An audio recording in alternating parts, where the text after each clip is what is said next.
আসসালামু আলাইকুম সবাইকে, আমি ইসরাফিল সদর অভিক। সবাইকে স্কুল ম্যাথমেটিক্স ইউটিউব চ্যানেলে স্বাগতম। আজকে আমরা তোমাদের নবম দশম শ্রেণী গণিত বইয়ের পরিমিতি অধ্যায়ের লেকচার 4 শুরু করতে যাচ্ছি। তো আজকে আমরা বেসিক্যালি শুরু করব তোমাদের 16.2। আজকে আমরা কি শুরু করব 16.2। 16.1 কিন্তু আমাদের শেষ। উদাহরণ, অনুশীলনী, মানে যা যা প্রয়োজন সবই আমাদের কিন্তু শেষ।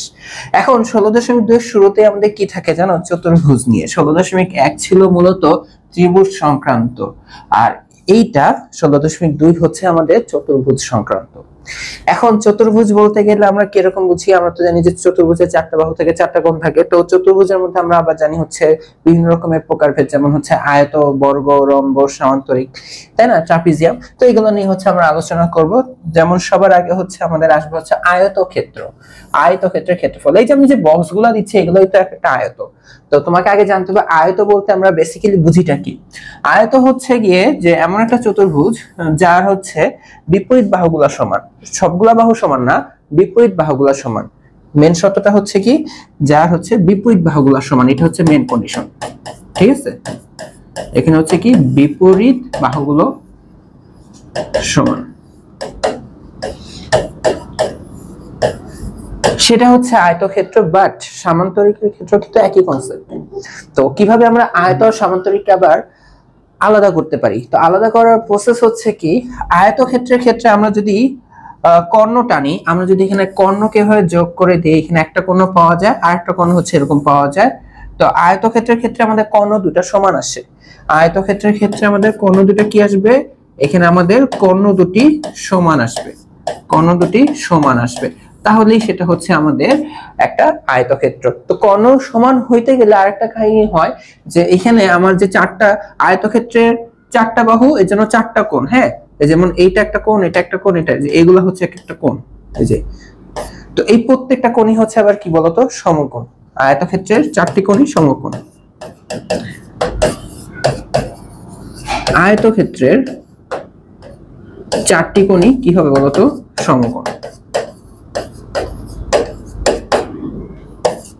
ওকে, এখন দেখো আয়তক্ষেত্রের 4টি কোণে যে সমকোণ, তো আমরা আরো কি কি বলতে পারি? এই যে কর্ণদ্বয় যখন ছেদ করে, এটা আয়তক্ষেত্রে, সামান্তরিক, রম্বস সবগুলা ক্ষেত্রে হয়।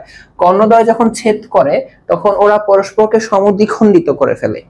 অর্থাৎ ধরে নাও আমি এখানে একটু নামকরণ করি যে এটা একটা আয়তক্ষেত্র এ বি সি ডি। তো আমার একটা কোণ এসি, একটা কোণ বিডি। ওরা যেখানে ছেদ করছে, যেমন ওরা এটা আর এটা ও বিন্দুতে ছেদ করলো, কথার কথা বিন্দুটা দিলাম ও। তো এখন কি হইলো? ওরা পরস্পর সমদ্বিখণ্ডিত হয়ে যায়। অর্থাৎ এই ওবি আর ওডি একই, আর ও এ ও সি একই। এই জিনিসটা আমাদের আয়তক্ষেত্রের ক্ষেত্রেও হয়, সামান্তরিকের ক্ষেত্রেও হয়, রম্বসের ক্ষেত্রেও হবে। ঠিক আছে, এই ছোট ছোট বেসিক গুলো মনে রাখাটা বেটার। তো আমরা কিন্তু 16.1 শিখে আসি আয়তক্ষেত্রের ক্ষেত্রফল। আমরা কিন্তু 16.1 কিন্তু শিখে আসি আয়তক্ষেত্রের ক্ষেত্রফলের ফর্মুলা কি হবে বলো? আয়তক্ষেত্রের ক্ষেত্রফল আমরা জানি আয়তক্ষেত্রে থাকে দৈর্ঘ্য আর প্রস্থ, তাই না? আমরা কিন্তু 16.1 এটা সুন্দর করে ব্যাখ্যা করতেছিলাম। সাপোজ এটা দৈর্ঘ্য এ, এইটা সাপোজ প্রস্থ বি। তো এইটা আর এটা সমান, এইটা আর এটা সমান। তো আয়তক্ষেত্রের ক্ষেত্রফল আমাদের জাস্ট দৈর্ঘ্য ইনটু প্রস্থ, অর্থাৎ এবি। জাস্ট কি হবে? দৈর্ঘ্য ইনটু প্রস্থ, এবি বর্গ একক, তাই না? এত বর্গ একক। আচ্ছা, এখন কি, আমাকে এটা বলো পরিসীমা। আয়তক্ষেত্রের পরিসীমা বলো কত হবে?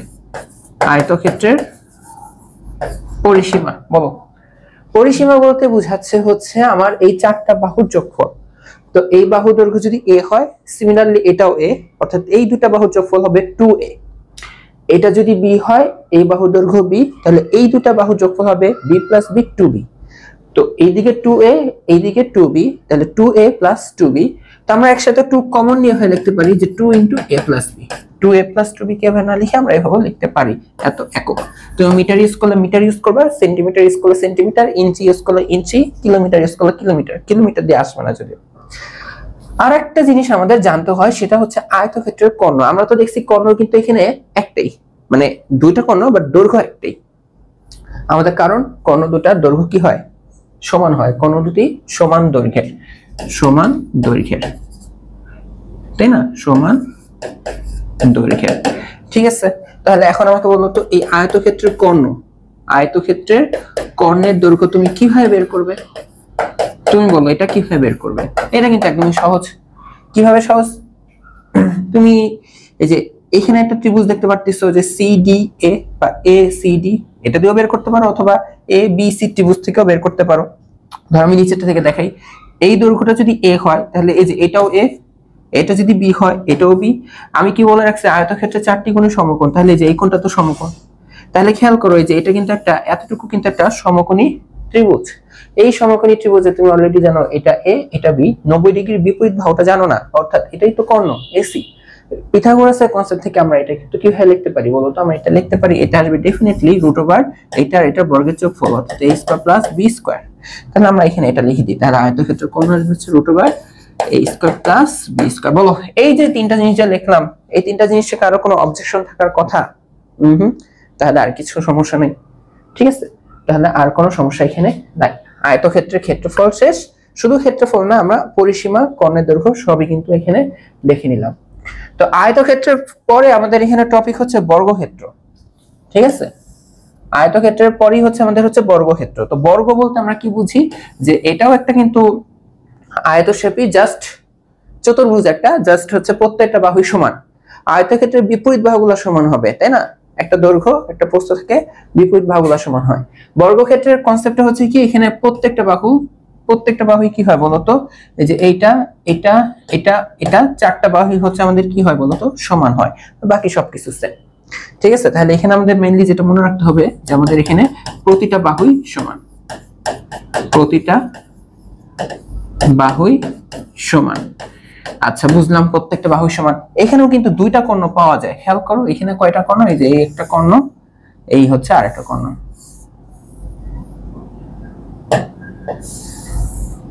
এখানেও কিন্তু সেম কাহিনী কি হবে, এখানেও কাহিনীটা হবে হচ্ছে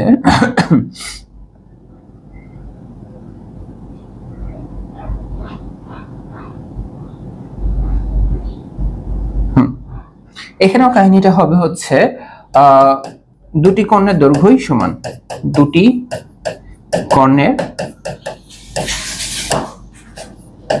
দৈর্ঘ্যই সমান। আর এখানে যে 4টা কোণ তৈরি হবে, যেমন এইটা এইটা এইটা, হ্যাঁ, শীর্ষের 4টা কোণই হচ্ছে সমকোণ। শীর্ষের 4টা কোণই কি হবে বলতো? আমার হাতের লেখা একটু ইগনোর করো, 4টা কোণই হচ্ছে সমকোণ। এটা হচ্ছে আমরা জানি, এই হচ্ছে আমাদের বর্গক্ষেত্র। আর কোনো কনসেপ্ট আমাদের এখানে নাই। না জানলে আমরা কিন্তু সবকিছু বের করতে পারবো। আয়ত যেহেতু আমরা জানি যে আয়ত ছিল হচ্ছে দৈর্ঘ্য ইনটু প্রস্থ, এটাও কিন্তু একটা আয়ত, জাস্ট হচ্ছে কি প্রত্যেকটা বাহু সমান। সাপোজ কথার কথা, এই বাহুটার দৈর্ঘ্য যদি a হয়, তো এখানে এইটার ডিফারেন্ট দৈর্ঘ্য না, এটা দৈর্ঘ্য a, এটা দৈর্ঘ্য a, আর এটার দৈর্ঘ্য হচ্ছে a। তাহলে এখন তুমি আমাকে বলো যে সুতরাং বর্গক্ষেত্রের ক্ষেত্রফল কত হওয়া উচিত? বর্গক্ষেত্রের ক্ষেত্রফল, তো আমরা তো জানি এরকম যদি আয়ত শেপের মতন থাকে তাহলে দৈর্ঘ্য ইনটু প্রস্থ, বাট এখানে দৈর্ঘ্য আর প্রস্থ ডিফারেন্ট না, একই দৈর্ঘ্য, তাহলে দৈর্ঘ্য ইনটু দৈর্ঘ্য বলা যায়, অর্থাৎ এইটা ইনটু এইটা। তাহলে এইটা ইনটু এটা করলে a ইনটু a মানে a² লেখা যায়। তাহলে এত বর্গ একক, অর্থাৎ আমরা যদি জাস্ট একটা বাহু জানি, বর্গক্ষেত্রে একটা বাহু যদি জানি, তাহলে বাহুকে বর্গ করলেই আমরা বর্গক্ষেত্রের ক্ষেত্রফলটা পেয়ে যাই। এরপর তুমি আমাকে এটা বলো যে বর্গক্ষেত্রের পরিসীমা তুমি কিভাবে বের করবা? বর্গক্ষেত্রের পরিসীমা মানে বলতে 4টা বাহুর যোগফল বোঝানো হচ্ছে, এইটা প্লাস এইটা প্লাস এইটা প্লাস এইটা। এখন এটা a, এটা a, এটা a, এটা a, 4টা a এর যোগফলকে আমরা একসাথে লিখতে পারি 4a, এত একক, তাই না? আচ্ছা, এরপরে তুমি আমাকে এটা বলো যে বর্গক্ষেত্রের কর্ণের দৈর্ঘ্য তুমি কি হয় লিখবা? এখানেও কিন্তু কর্ণগুলো কি হয়, সমদ্বিখণ্ডিত হয়ে যায়। কিরকম সমদ্বিখণ্ডিত? কথার কথা আমি বললাম যে এটা হচ্ছে a, এটা হচ্ছে b, এটা হচ্ছে c, এটা হচ্ছে d। ওরা ছেদ করছে হচ্ছে o বিন্দুতে, অর্থাৎ ওই ob আর od সেম, oa আর oc সেম। এমনি তো আবার ac আর bd সেম, আমরা বলে রাখছি দুটো কর্ণের দৈর্ঘ্যই কি হয়, একই হয় বর্গক্ষেত্রে। ঠিক আছে, তো আমাদের কর্ণের দৈর্ঘ্য, সাপোজ তুমি ac কিভাবে বের করবা? এটা a, এটা a, দেখো এইটুকু দৈর্ঘ্য a, এতটুকু দৈর্ঘ্য a, এখানে সমকোণের ঠিক বিপরীত বাহু এটা। তাহলে বের করার জন্য আমাদের অপশন হচ্ছে পিথাগোরাস বলছে কি ভূমি স্কয়ার আর লম্ব স্কয়ার। তাহলে ভূমিও a², এটাও a²।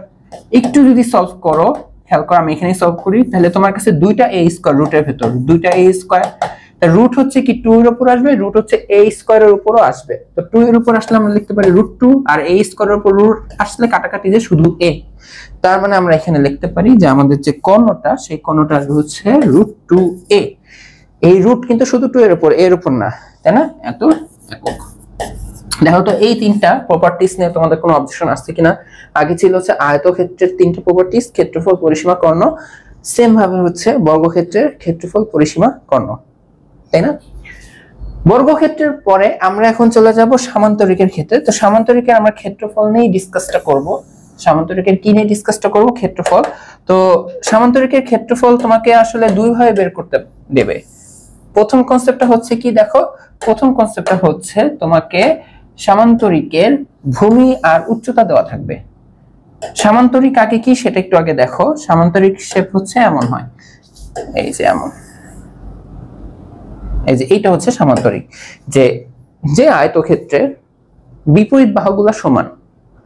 আয়তক্ষেত্রে দেখো, আয়তক্ষেত্র না মানে যে চতুর্ভুজের বিপরীত বাহুগুলা সমান, যে চতুর্ভুজের বিপরীত বাহুগুলা সমান। ভুলে আয়ত বলে ফেলছিলাম, আয়ত বললে তো ওটা আয়ত বলেই ফেলছে, আর সামান্তরিক কি? তো যে চতুর্ভুজের বিপরীত বাহুগুলা সমান, কিন্তু কিন্তু কি জানো, কিন্তু হচ্ছে দেখো দেখো এটা একটা কর্ণ আর এটা আরেকটা কর্ণ, তাই না? কর্ণগুলা অসমান। কর্ণ যদি সমান হয় তাহলে এরকম, মানে মেইনলি এটা একটা আয়তই ছিল, খেয়াল করো। ধরো আমি এখানে ঢিসুম মেরে একটা বাঁকা করা হয়েছে, এটা এখন জায়গায় গেছে, জায়গায় যে এখন যে জিনিসটা আসছে সেটাই হচ্ছে সামান্তরিক। যদি আমার কর্ণ দুটা একই থাকতো তাহলে এখানে সমকোণ উৎপন্ন হইতে হবে, বাট এখানে খেয়াল করো দেখছো যে জায়গায় গেছে না, মানে এরকম বাঁকা হয়ে গেছে। তো এই কারণে একটা কর্ণ বড় একটা কর্ণ ছোট হয়ে গেছে, মানে এই কোণগুলো 90 ডিগ্রি নাই, মানে কম বেশি হয়ে গেছে, ওইটাকে আমরা বলে দিতে হচ্ছে সামান্তরিক। তাহলে বুঝতে পারছো সামান্তরিকের সংজ্ঞা কি? যে বিপরীত বাহুগুলা, যে চতুর্ভুজের বিপরীত বাহুগুলা সমান কিন্তু কর্ণগুলা অসমান, তাকে বলা হবে সামান্তরিক। ঠিক আছে, এটাই হচ্ছে মেন কথাটা। যে মেনলি কি এখানে, মেনলি হচ্ছে বিপরীত বাহুগুলা সমান।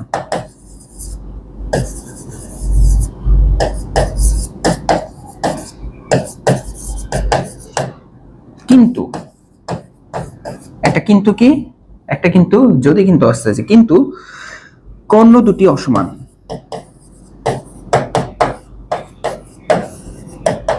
ঠিক আছে, সেটাই হচ্ছে কি আমাদের সামান্তরিক। তো তোমাকে এখন এই সামান্তরিকের ক্ষেত্রফল বের করতে হবে, বাট তোমাকে কি দেওয়া থাকবে? সামান্তরিকের ভূমি দেওয়া। ভূমি বলতে ধরো এটা আমাদের কাছে সামান্তরিকটা যেভাবে আছে আমরা চিন্তা করতেছি এই দৈর্ঘ্যটাই হচ্ছে ভূমি। কথার কথা আমি বললাম যে এতটুকু হচ্ছে ভূমি। ধরো হচ্ছে তোমাকে বললো যে এটা হচ্ছে ধরো বি, ভূমিকে আমরা বি দিয়ে প্রকাশ করলাম। হ্যাঁ, আচ্ছা, আর একটা ডাটা তোমাকে দেওয়া, সেটা হচ্ছে এটার উচ্চতাটা দেওয়া। কি দেওয়া? এটার উচ্চতাটা দেওয়া। এখন উচ্চতা বলতে কোনটা? এই সামান্তরিকের উচ্চতা কোনটা? এই যে এই বিপরীত বাহু থেকে এই বাহুর দূরত্বটাই উচ্চতা না? এই হাইটটুকু তোমাকে দেওয়া। এখন এই হাইটটা তোমাকে বিভিন্ন জায়গায় দিতে পারে, বুঝতে পারছো? এই হাইটটা তোমাকে বিভিন্ন জায়গায় দিতে পারে, এটা এইখানেও দিতে পারে। দেখো এই দৈর্ঘ্যটাই কিন্তু হাইট, এটা এই পাশে দিতে পারতো, এই যে এখানে এই পাশে দিতে পারতো, এই পাশে দিতে পারতো। এইটা কি মিলে হাইট নির্দেশ করতেছে না? এটা হাইট, বাট যাই হোক এরকম তেরা বাঁকা কিছু তো আর হাইট না, তাই না? তেরা বাঁকা কিছুটা কিন্তু হাইট না। এই হাইটটা তোমার এই সামান্তরিকের যে কোনো জায়গায় এইভাবে দিতে পারতো। তো ধরো আমাদেরকে এইভাবে দেওয়া আছে, ওই দেখছো ওই শীর্ষ থেকে জাস্ট ভূমির উপর লম্ব হয়ে গেছে না অটোমেটিক, বাই ডিফল্ট এটা লম্ব না। বিপরীত শীর্ষ থেকে তোমার ভূমির উপর লম্বটাই হচ্ছে যে কোনো কিছুর উচ্চতা। ওটা ত্রিভুজ হতে পারে, আয়ত হতে পারে, রম্বস হতে পারে, হ্যাঁ, যে কোনো কিছুর উচ্চতা। ভূমি থেকে বিপরীত শীর্ষের উপর লম্ব। বিপরীত শীর্ষ বলতে তুমি ওই বাহু সমান্তরাল, তো এই বাহু সমান্তরাল, তো তুমি লম্ব টানলেই হবে, সমস্যা নেই। তো তোমাকে হচ্ছে এই উচ্চতাটা দেওয়া আছে, ঠিক আছে, এই উচ্চতাটা দেওয়া আছে। এখন কথা হচ্ছে কি, তোমাকে এটার ক্ষেত্রফল বের করতে হবে। এই সামান্তরিকটা উচ্চতাটা এটার কি বের করতে হবে? ক্ষেত্রফল বের করতে হবে। এখন দেখো আমরা কিভাবে ক্ষেত্রফলটা পাইতে পারি। ক্ষেত্রফল বের করাটা এখানে খুবই সহজ। কিরকম সহজ? খেয়াল করে দেখো 16.1 কিন্তু আমি শিখেছিলাম যে সামান্তরিক বা আয়ত এদেরকে যদি কর্ণ বরাবর আমরা কাটি তাহলে দুইটা ত্রিভুজ উৎপন্ন হয় একই রকমের। তো একটা ত্রিভুজের ক্ষেত্রফল আরেকটা ত্রিভুজের ক্ষেত্রফল মিলে তো ওই আয়ত বা সামান্তরিকের ক্ষেত্রফল, ওই কনসেপ্ট আমরা এখানে কাজে লাগাবো। তো দেখো আমরা এক কাজ করি, আমরা এই যে এটা একটা কর্ণ, এটাও তো একটা কর্ণ, ধরেন আমি এই কর্ণ বরাবর কাটতেছি, ঠিক আছে, এই কর্ণ বরাবর কাটতেছি, এই যে লাল কাটতে কাটতে দেখো যে এই পাশে কিন্তু একটা ত্রিভুজ পাচ্ছি। ওইখানেও কিন্তু একটা ত্রিভুজ পাচ্ছি, তাই না? যে এই ত্রিভুজটা, এই যে এইটা, এই ত্রিভুজ আর এই ত্রিভুজের ক্ষেত্রফল আসলে একই। তো তুমি খেয়াল করো, এই ত্রিভুজে তুমি ভূমি জানো আর হাইট জানো, 16.1 তো আমরা এগুলা করে আসছি। আমি ধরো একটু নামকরণ দিই, হ্যাঁ, এখানে ধরো নামকরণ দিয়েছে, ধরো এ বি সি ডি। তুমি আমাকে জাস্ট আপাতত ত্রিভুজ এবিডি এর ক্ষেত্রফলটা বলে দাও।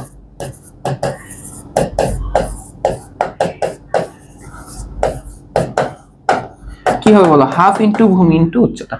এটা তো সবাই জানি, তাই না? আমরা যেহেতু ভূমি আর উচ্চতাটা ডাইরেক্ট জানি, এই হচ্ছে ভূমি, এই হচ্ছে বি, উচ্চতা হচ্ছে এইচ, এত বর্গ একক, তাই না? তো এটা তো হচ্ছে জাস্ট এই ত্রিভুজের ক্ষেত্রফল। তো এখানে তো সেম ক্যাটাগরি আরেকটা ত্রিভুজ হয়, তাহলে পুরো সামান্তরিকের ক্ষেত্রফল আমরা কি লিখবো? তাহলে আমরা লিখবো যে এ বি সি ডি সামান্তরিকের ক্ষেত্রফল। এই এ বি সি ডি সামান্তরিকের ক্ষেত্রফল কি হবে বলতো? এটা ডাবল, তাহলে 2 ইন্টু এই হাফ বি এইচ, তাই না? এত বর্গ একক। তো 2 আর হাফ কাটাকাটি, যে আলটিমেটলি এখানে আসবে হচ্ছে ভূমি ইন্টু উচ্চতা, এত বর্গ একক। এটাই হচ্ছে সামান্তরিকের ক্ষেত্রফল, ঠিক আছে? এটাই হচ্ছে কি সামান্তরিকের ক্ষেত্রফল, জাস্ট ভূমি ইন্টু উচ্চতা। এটা তোমার মাথায় রাখতে হবে, এটা তোমার মাথায় রাখতে হবে যে আমাকে সামান্তরিকের ভূমি আর উচ্চতা দিলে জাস্ট ভূমি ইন্টু উচ্চতা। হাফ ইন্টু ভূমি ইন্টু উচ্চতা ত্রিভুজের সামান্তরিকের জন্য এটা ডাবল, তো হাফটা কাটাকাটি যাবে, জাস্ট ভূমি ইন্টু উচ্চতা। মনে রাখবে? ওকে, তাহলে এখন দেখো তোমাকে আরেকটা ডিফারেন্ট কেস দেওয়া হবে। কিরকম ডিফারেন্ট কেস? যে এবার তোমাকে হচ্ছে সামান্তরিকের কি দেওয়া থাকবে, দেখো তোমাকে সামান্তরিকের একটা কর্ণের দৈর্ঘ্য দেওয়া থাকবে। কর্ণের দৈর্ঘ্য, কর্ণের উপর বিপরীত কৌণিক বিন্দু থেকে উক্ত কর্ণের উপর অঙ্কিত লম্বের দৈর্ঘ্য। কি কি জানি মনে হচ্ছে, কি কি জানি বলছে। আগে চিত্র আঁকি, চিত্র না আঁকলে আমরা কখনো এটা ফিল করতে পারবো না বা বুঝতে পারবো না। তো চলো আমরা এখানে চিত্র আঁকা শুরু করি।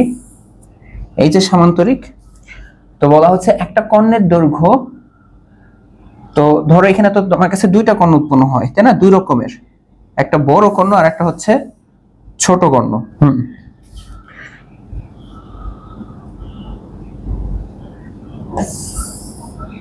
এই যে এরকম, তাই না? একটা বড় কর্ণ আর একটা ছোট কর্ণ। তো তোমাকে একটা কর্ণের দৈর্ঘ্য দেওয়া, এখন ছোটটারও দেওয়া হতে পারে, বড়টারও দেওয়া হতে পারে, এখন তোমার ব্যাপার। ধরো কথার কথা আমি চিন্তা করলাম আমাকে বড় কর্ণটার দৈর্ঘ্যটাই দেওয়া, ঠিক আছে? আমাকে হচ্ছে যে এই লেন্থটুকু দেওয়া, ঠিক আছে, বুঝলাম। এখন বলছে ও কর্ণের বিপরীত কৌণিক বিন্দু হতে, দেখো আমাকে যে কর্ণটা আমি তো চুজ করছি এই কর্ণটাকে, তো এই কর্ণের, হ্যাঁ, এই পুরা কর্ণটার বিপরীত কৌণিক বলতে কি বোঝায়? আমাদের তো এখানে কোণ আছেই 4টা। এই বাহু মানে এই কর্ণের বিপরীত কৌণিক বলতে বোঝায় হয় এটা না হয় এটা, কারণ এই দুই কর্ণ দিয়ে তো গেছে। বিপরীত মানে বোঝাচ্ছে ওর অপোজিটে আছে এই কর্ণ আর এই কর্ণ, ওই দুইটা যে কোনো একটা, দুইটা যে কোনো একটা।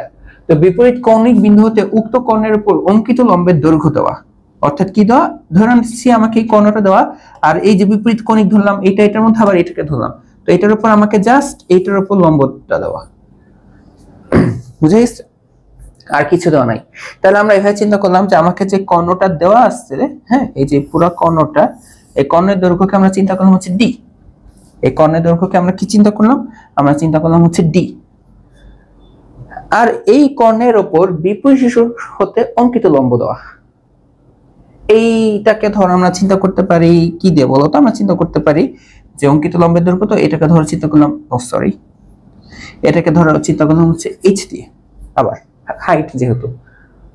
এখন কথা হচ্ছে এটা দেওয়া থাকলে তোমাকে ক্ষেত্রফল বের করতে হবে। তো বারবার আমি একটা কথা বলছি, সামান্তরিক বা অন্য যে কোনো কিছুর ক্ষেত্রেই আমরা কিন্তু ত্রিভুজের হেল্প নিয়ে ইজিলি বের করতে পারি। তো দেখো আমাকে যেহেতু এই কর্ণের দৈর্ঘ্যটা দেওয়া, তো আমি কিন্তু কর্ণ বরাবর চিন্তা করতে পারি এই পাশে একটা ত্রিভুজ, এই পাশে আরেকটা ত্রিভুজ, তাই না? কিভাবে? আমি কি বললাম, এই যে কর্ণ বরাবর কেটে কেটে কেটে এই যে এই পাশে কিন্তু একটা ত্রিভুজ তৈরি হয়েছে, তাই না? সেম ত্রিভুজটা নিচেও আছে। তো তুমি এখন খালি ট্রাই করো এই ক্ষেত্রফলটুকুকে ফাইন্ড আউট করার। তো দেখো তোমার এই যে এইটাকে ত্রিভুজের ভূমি চিন্তা করো, তাহলে খেয়াল করো, ওই দেখো এটা হচ্ছে লম্ব। তাহলে দেখো তুমি একটা ত্রিভুজের ভূমির দৈর্ঘ্য জানো আর শীর্ষ থেকে ভূমির উপর অঙ্কিত লম্ব জানো, তাহলে ওইটাই তো উচ্চতা। একটু আগে আমি বললাম না যে ভূমির উপর তুমি যদি অপোজিট শীর্ষ থেকে লম্ব টানো ওইটাই উচ্চতা, তাহলে এটাকে তুমি যদি ভূমি চিন্তা করো, ঠিক তার বিপরীত শীর্ষ থেকে অঙ্কিত লম্বটাই কি হয়ে যাবে? উচ্চতা। তাহলে তুমি ইজিলি এখানে এই যে আমি যদি নামকরণ বলে দিই যে সাপোজ হচ্ছে এ বি সি ডি, তাহলে খুব ইজিলি তুমি এ সি ডি ত্রিভুজের ক্ষেত্রফলটা পেয়ে যাবে। পেয়ে যাবো না বলো তো? এই ক্ষেত্রফলটা কি আসবে বলো? এই ক্ষেত্রফলটা আসবে হচ্ছে হাফ ইন্টু ভূমি ইন্টু উচ্চতা, তাহলে half into D into H, half into D into H বর্গ একক, আমি এককটা লিখলাম না, হ্যাঁ বর্গ একক। তাহলে এই একই এরিয়া নিচেও হবে, তাহলে টোটাল সামান্তরিকের ক্ষেত্রফল আমরা কি পেয়ে যাবো? তাহলে আমাকে বলো যে এই এ বি সি ডি সামান্তরিকের ক্ষেত্রফল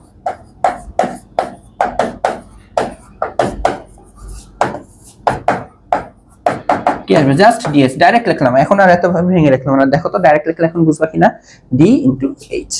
তাহলে আমরা কি বুঝলাম যে সামান্তরিকের ক্ষেত্রে আমাদেরকে যদি ভূমি আর ওই মানে বিপরীত শীর্ষ থেকে অঙ্কিত লম্ব দৈর্ঘ্য, মানে সোজা কথা উচ্চতা, ভূমি আর উচ্চতা দেওয়া থাকলে ক্ষেত্রফল কি হবে? জাস্ট গুণফল। আর যদি কর্ণের দৈর্ঘ্য আর বিপরীত শীর্ষ থেকে অঙ্কিত লম্ব দূরত্ব দেওয়া থাকে তাহলেও তখন জাস্ট গুণফল। তার মানে সামান্তরিকের ক্ষেত্রে যা দেওয়া থাকবে জাস্ট ওই দুইটা ডাটার কি হবে? গুণফল। এক হচ্ছে তোমাকে ভূমি আর উচ্চতা দেওয়া থাকতে পারে, আর একটা হচ্ছে কি কর্ণ আর বিপরীত শীর্ষ থেকে তার উপর অঙ্কিত লম্বের দৈর্ঘ্যটা দেওয়া থাকতে পারে। বুঝে গেছে? এরপর দেখো আমাদের আসে হচ্ছে রম্বস। এরপর কে আসে? আমাদের রম্বস। তো রম্বসের ক্ষেত্রে তোমাকে কি কি দেওয়া থাকতে পারে? তো রম্বস চেনো তোমরা? বলো তো, রম্বস চেনো? বলো। আচ্ছা, তো আয়তক্ষেত্রকে আমি বলছিলাম যে এরকম ঘুষি দিয়ে বাঁকাই দেওয়ার পর যে জায়গায় যাবে ওইটাকে বলছিলাম হচ্ছে সামান্তরিক। তো বর্গ, হ্যাঁ, যা চারটা বাহুই সমান, ওইটাকে এরকম জায়গায় দাও, ওইটা হয়ে যাবে রম্বস। ওইটা কি হয়ে যাবে? রম্বস। তাহলে মেন কনসেপ্টটা হচ্ছে কি? মেন কনসেপ্টটা হচ্ছে কি আমাদের যে রম্বসের এখানে প্রত্যেকটা বাহু সমান, কারণ এটা তো বর্গ থেকেই তৈরি হচ্ছে জিনিসটা এরকম যে প্রতিটা বাহুই কি হবে বলতো? প্রতিটি বাহুই সমান। ঠিক আছে, আচ্ছা বুঝলাম প্রতিটি বাহু সমান, খালি এখানে কর্ণগুলো হচ্ছে অসমান। এখানে কর্ণগুলা কি হবে বলতো? অসমান। বুঝে গেছে? এখানে কর্ণগুলা কি হবে? হচ্ছে অসমান হয়। এই যে একটা বড় কর্ণ আর একটা হচ্ছে কি ছোট কর্ণ হয়, একটা বড় কর্ণ আর একটা হচ্ছে ছোট কর্ণ।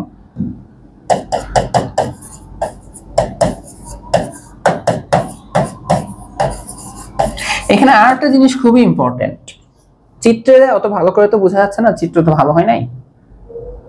এখানে কর্ণদ্বয় যখন ছেদ করে যে বিন্দুতে, এখানে ওরা পরস্পর সমকোণে ছেদ করে। বুঝতে পারছো? কি কোণে ছেদ করে? সমকোণে। মানে একটা কোণ আর একটা কোণের উপর ঠিক লম্বালম্বি হয়ে যায়। এটা হচ্ছে রম্বসের একটা কিন্তু বৈশিষ্ট্য। ঠিক আছে, এখানে কর্ণদ্বয় তো অসমান, আর কর্ণদ্বয় তাদের ছেদবিন্দুতে পরস্পর সমকোণে ছেদ করে, পরস্পর সমকোণে ছেদ করে, এবং যেখানে ওরা ছেদ করে ওইখানে ওরা সমদ্বিখণ্ডিত হয়ে যায়। অর্থাৎ এই যে আগে তো ছিল এই পুরো কর্ণের দৈর্ঘ্যটা, এখন তাহলে যেখানে ছেদ করছে এইটুকু আর এইটুকু দৈর্ঘ্য সেম, দেন এতটুকু আর এতটুকু দৈর্ঘ্য হচ্ছে সেম হয়। কর্ণদ্বয় তাদের ছেদবিন্দুতে পরস্পর সমকোণে ছেদ করে এবং সমদ্বিখণ্ডিত হয়। কোথায়? ওই যে ছেদবিন্দুতে সমদ্বিখণ্ডিত। হাতের লেখা ইগনোর করো, ঠিক আছে? কথা বুঝলেই হবে। ঠিক আছে, এতক্ষণে কি হয়? আবার সমদ্বিখণ্ডিত হয়, সমানভাবে সমদ্বিখণ্ডিত হয়। তো তোমাকে এখানে রম্বসের ক্ষেত্রফল বের করতে বলবে, তোমাকে প্রপার্টিজ কি কি দেওয়া থাকবে জানো? এটা মুছে ফেলে আমরা তো জানি এখানে সমকোণ তৈরি হচ্ছে। তোমাকে রম্বসের দৈর্ঘ্যগুলো দেওয়া থাকবে, কর্ণের দৈর্ঘ্য। একটা কর্ণ ধরো, এটা কর্ণকে আমরা ডি দিয়ে প্রকাশ করলাম, D1, আর একটাকে আমরা এই কর্ণটার দৈর্ঘ্যকে আমি প্রকাশ করলাম হচ্ছে D2 দিয়ে। এই হচ্ছে রম্বসের কর্ণদ্বয় দেওয়া। এখন বললো যে রম্বসের ক্ষেত্রফল বের করে দেখাও। চলো বের করে দেখাইতে হবে। কিভাবে বের করে দেখাবো? তো এটা বের করে দেখানো খুবই ইজি, জাস্ট আমরা এই কনসেপ্টটুকু জানলেই হয়ে যাবে আমাদের, যে কর্ণদ্বয় ছেদবিন্দুতে সমকোণে ছেদ করে আর তারা দুই ভাগে বিভক্ত হয়ে যায়। একটু জানলেই শেষ। কি হয় শেষ? হয়ে ত্রিভুজের কনসেপ্ট দিয়ে বের করবো, ত্রিভুজের কনসেপ্ট দিয়ে বের করবো। হ্যাঁ, আমি একটু এখানে এইভাবে লিখি যে ধরো হচ্ছে দেওয়া ছিল এই এ বি সি ডি, তো তুমি জানলা হচ্ছে ওরা ও বিন্দুতে ছেদ করছে, ও বিন্দুতে ছেদ করছে, তো তোমাকে কি দেওয়া থাকবে? রম্বসের কর্ণদ্বয় দেওয়া থাকবে, রম্বসের কর্ণ দুটি দেওয়া থাকবে। তাহলে হচ্ছে ক্ষেত্রফল, তাই না? ওই বাহু দিয়ে ক্ষেত্রফল এখানে বের করতে দিচ্ছে না, কর্ণ দিয়ে দেওয়া থাকবে। তো এখানে কর্ণ বলতে আমি একটা কর্ণকে বুঝাচ্ছি এসি। সাপোজ কথা এসি কে আমি বললাম হচ্ছে D1, আর বিডি, হ্যাঁ, এই বিডি কে আমি বললাম হচ্ছে D2। এই হচ্ছে দুটো অসমান কর্ণ। তাহলে এখন আমরা কি করব? যে ও বিন্দুতে ওরা কি করলো? এই যে ছেদ করলো। তো ছেদ করে কি হলো খেয়াল করো, আমরা হচ্ছে এখন পার্টিকুলারলি এই যে ছেদ করছে এখানে, তুমি জাস্ট যে কোনো একটা কর্ণ বরাবর যাও, এই কর্ণ বরাবর যেতে পারো, এই কর্ণ বরাবর যেতে পারো, আমি কি বলছি, কর্ণ বরাবর তুমি যখন যাবা দুইটা ত্রিভুজ পেয়ে যাবা। সাপোজ ধর আমি হচ্ছে এসি বরাবর যাচ্ছি, হ্যাঁ, এই বরাবর গেলাম, যে দেখো এই যে এখানে একটা ত্রিভুজ পাচ্ছি। আর যেহেতু বলাই হচ্ছে এরা সমকোণে ছেদ করে, তার মানে এটা লম্ব, তার মানে এই যে এটা দেখো ওডি কিন্তু তাহলে এই এসি এটার উপর লম্ব। তাহলে আমরা এসি কে সাপোজ যদি ভূমি চিন্তা করি, তাহলে বিপরীত শীর্ষ থেকে এটার উপর যেহেতু ভূমির উপর লম্ব, তার মানে এইটা এখন উচ্চতা। তুমি আমাকে বলো ওডি এর মান কত? টোটাল বিডি কে আমি বলছি স্মল ডি2, বিডি কে আমি বলছি স্মল ডি2, ও বিন্দু তোরা ভাগ হয়ে গেছে, তার মানে ডি2 অর্ধেকের দিকে, ডি2 অর্ধেকের দিকে, তার মানে এই যে জাস্ট এইটুকু হচ্ছে d2/2। হাতের লেখা খুবই খারাপ, জঘন্য। আর এসির মান তো হচ্ছে d1, এই যে পুরো দৈর্ঘ্য তো d1। তাহলে তুমি কিন্তু এখন খুব ইজিলি এই যে এই এরিয়াটুকু পেয়ে যাবা, কারণ এটা তো একটা ত্রিভুজ, যে হাফ ইনটু যে ভূমি ইনটু উচ্চতা। তাহলে তুমি রাখো যে এসিডি ত্রিভুজের ক্ষেত্রফল, তাই না? ত্রিভুজ এসিডি এর ক্ষেত্রফল সবই দেখছো ত্রিভুজের মাধ্যমে বের হচ্ছে, তাই না? কি লেখা যায় বলতো? হাফ ইনটু ভূমি ইনটু উচ্চতা। বলো একটু বুঝছো কিনা যে কি লিখছি? যে হাফ ইনটু যে ভূমি পুরো d1, উচ্চতা মানে বোঝানো হয়েছে জাস্ট এই যে এতটুকু do। আর আমরা তো এখানে একটা কনসেপ্ট লিখে রাখছি যে সমকোণে ওরা কি হয়ে যায়, মানে d বিভক্ত হয়ে যায়। হাফ ইনটু ভূমি ইনটু উচ্চতা। তাহলে এখানে তোমার কি আসতেছে বলতো? এখানে d1 d2/4 বর্গ এককে হয় লেখা যায়, তাই না? লব লব গুণ হয়, হর হর গুণ হয়। এখন আমাকে বলো পুরা সামান্তরিক পুরা রম্বসের তাহলে ক্ষেত্রফলটা কি আসবে? ABCD রম্বসের ক্ষেত্রফল, ABCD রম্বসের ক্ষেত্রফল। তুমি বলো এই পুরা ABCD রম্বসের ক্ষেত্রফলটা কি আসবে? তাহলে এটা ডাবল, কারণ নিচেও সেম আরেকটা ত্রিভুজ উৎপন্ন হয়। তো এটা ডাবল যদি করতে চাও তাহলে 2 ইনটু d1 d2/4 বর্গ একক। তাহলে দেখো 2 দিয়ে 4 কাটাকাটি করলে তুমি একটু সাজায় এখানে দেখতে পারো হাফ d1 d2 বর্গ একক। দেখো তো এটা বুঝছো কিনা? এটা বুঝছো কিনা? হাফ ইনটু d1 d2 বর্গ একক। আমি যদি এখন পর্যন্ত একটু ব্রিফ করি, এখন পর্যন্ত দেখো আমরা কি লিখছি? আয়ত। এখন পর্যন্ত আমরা কি লিখছি? আয়ত। আয়তের ক্ষেত্রফল দৈর্ঘ্য ইনটু প্রস্থ শেষ। পরিসীমা কি বের করার কোনো ব্যাপার? চারটা বাহুর যোগফল। এটা আয়ত হলে আয়তের চারটা বাহুর যোগফল, বর্গ হলে বর্গের চারটা বাহু, রম্বস হলে সামান্তরিক হলে এই যোগফল আমরা সবাই পারবো। তো পরিসীমার কর্ণের দৈর্ঘ্য বের করা শিখছি পিথাগোরাসের মাধ্যমে, যেখানে সমকোণ ওইখানে পিথাগোরাসের মাধ্যমে বের করতে পারছি। আমরা কিন্তু সামান্তরিক রম্বসের ক্ষেত্রে কর্ণের দৈর্ঘ্য বের করতে যাই নাই, ওইখানে দেওয়া থাকবে, ঠিক আছে? বা এটা নিয়েও ম্যাথ আছে যে একটা কর্ণের দৈর্ঘ্য দেওয়া থাকে, একটা কর্ণ বের করতে হয়, বুঝবা সিচুয়েশন। বাট আগে ক্ষেত্রফল বের করতে ফোকাস করো। তো বর্গের যদি আমি জাস্ট একটা বাহু জানি তাহলে ক্ষেত্রফল শেষ, আর পরিসীমার কর্ণ তো হচ্ছে মনে করো যে বাই প্রোডাক্ট এমনি পেয়ে যাচ্ছি। তো সামান্তরিকের ক্ষেত্রে হচ্ছে তোমাকে ভূমি আর উচ্চতা দেওয়া থাকলে জাস্ট দুইটার গুণফল, আর হচ্ছে পুরো একটা কর্ণের দৈর্ঘ্য দেওয়া থাকবে, আর ওই কর্ণ থেকে বিপরীত শীর্ষ থেকে তার উপর অঙ্কিত লম্বের দৈর্ঘ্য দেওয়া থাকবে, ওইখানেও জাস্ট গুণফল, কিছু না, হাফ টাপ না, শেষ। রম্বসের ক্ষেত্রে তোমাকে রম্বসের দুইটা কর্ণ দেওয়া থাকবে, তুমি ফাইনালি কি করবা? হাফ ইনটু d1 d2, ওই দুইটা কর্ণের গুণফল। রম্বসের ক্ষেত্রে হাফ, d1 d2 মানে ওই দুইটা কর্ণের গুণফল। এরপর তোমার কাছে আসে হচ্ছে গিয়ে ট্রাপিজিয়াম। তো ট্রাপিজিয়ামের ক্ষেত্রে কাহিনীটা হয় কি? ট্রাপিজিয়াম বলতে আমরা কাকে বুঝি বলতো? ট্রাপিজিয়াম হচ্ছে কি, এটাও একটা চতুর্ভুজ যার হচ্ছে দুইটা বাহু হচ্ছে সমান্তরাল কিন্তু অসমান। দুইটা বাহু হচ্ছে সমান্তরাল হয় কিন্তু কি হয়? অসমান হয়।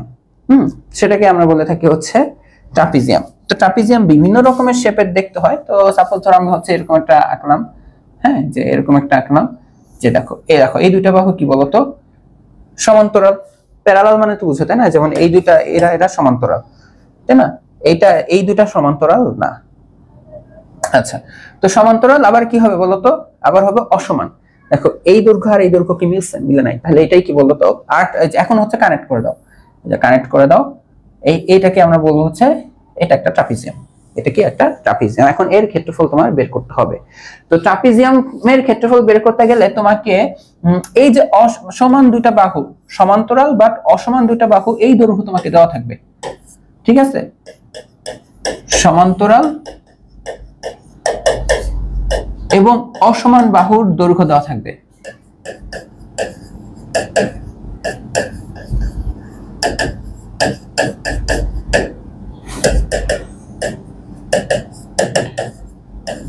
ঠিক আছে, এইটা দেওয়া থাকবে। আর লাস্ট একটা জিনিস দেওয়া থাকবে, সেটা হচ্ছে ওদের উচ্চতা। আর কি দেওয়া থাকবে, উচ্চতা দেওয়া থাকবে। উচ্চতা না, আসলে উচ্চতা বলাটা এখানে ভুল, এই সমান্তরাল দুইটা বাহুর দূরত্ব দেওয়া থাকবে। হ্যাঁ, ওরা কত দূরত্বে আছে এবং তাদের মধ্যবর্তী দূরত্ব দেওয়া থাকবে এবং তাদের মধ্যবর্তী দূরত্ব দেওয়া থাকবে। ঠিক আছে, অর্থাৎ দূরত্ব বলতে কোনটা বোঝানো হচ্ছে, দেখো আমি কিন্তু বলছিলাম দূরত্ব মানে এইটা বোঝায়, এই যে এটা জাস্ট লম্বালম্বি দূরত্বটা, তাই না? এখন দেখো এটা, সরি,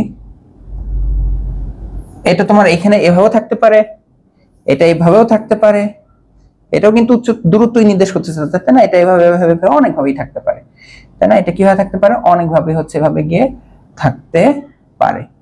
বুঝতে পারছো? তো এইটুকুই তোমার কাছে দেওয়া আছে। এখন কথা হচ্ছে তুমি এখন বের করো, কি বের করবা বলো তো? তুমি এখন বের করবা হচ্ছে গিয়ে এই ট্রাপিজিয়ামের ক্ষেত্রফল। তো আমরা এখন এটা কিভাবে এই ক্ষেত্রফলটা বের করতে পারি, কিভাবে এই ক্ষেত্রফলটা আমরা এখন, মানে এই যে এইটা একটু আরেকটা একটু দেখেন দেখাই, এই যে এটা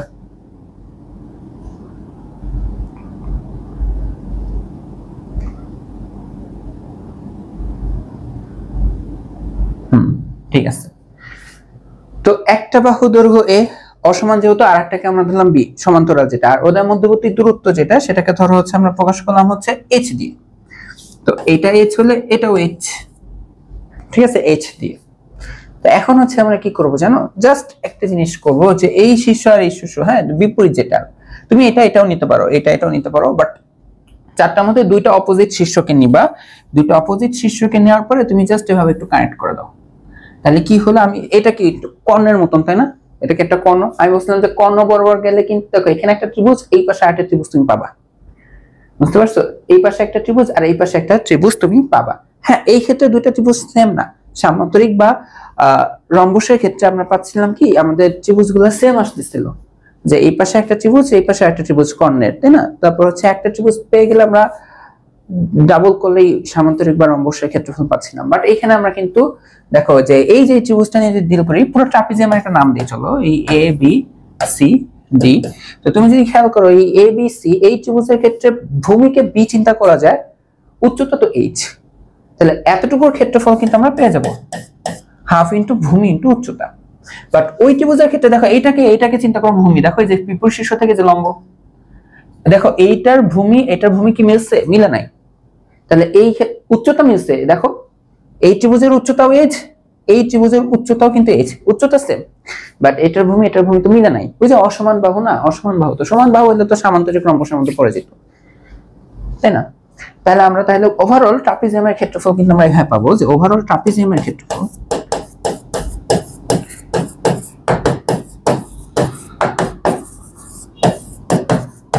এটা কিন্তু আমরা এভাবে পাবো, যে এখানে একটা ত্রিভুজ তৈরি হচ্ছে, যে ত্রিভুজ এবিসি এর ক্ষেত্রফল প্লাস এখানে আরেকটা ত্রিভুজ যে এসিডি তার ক্ষেত্রফল।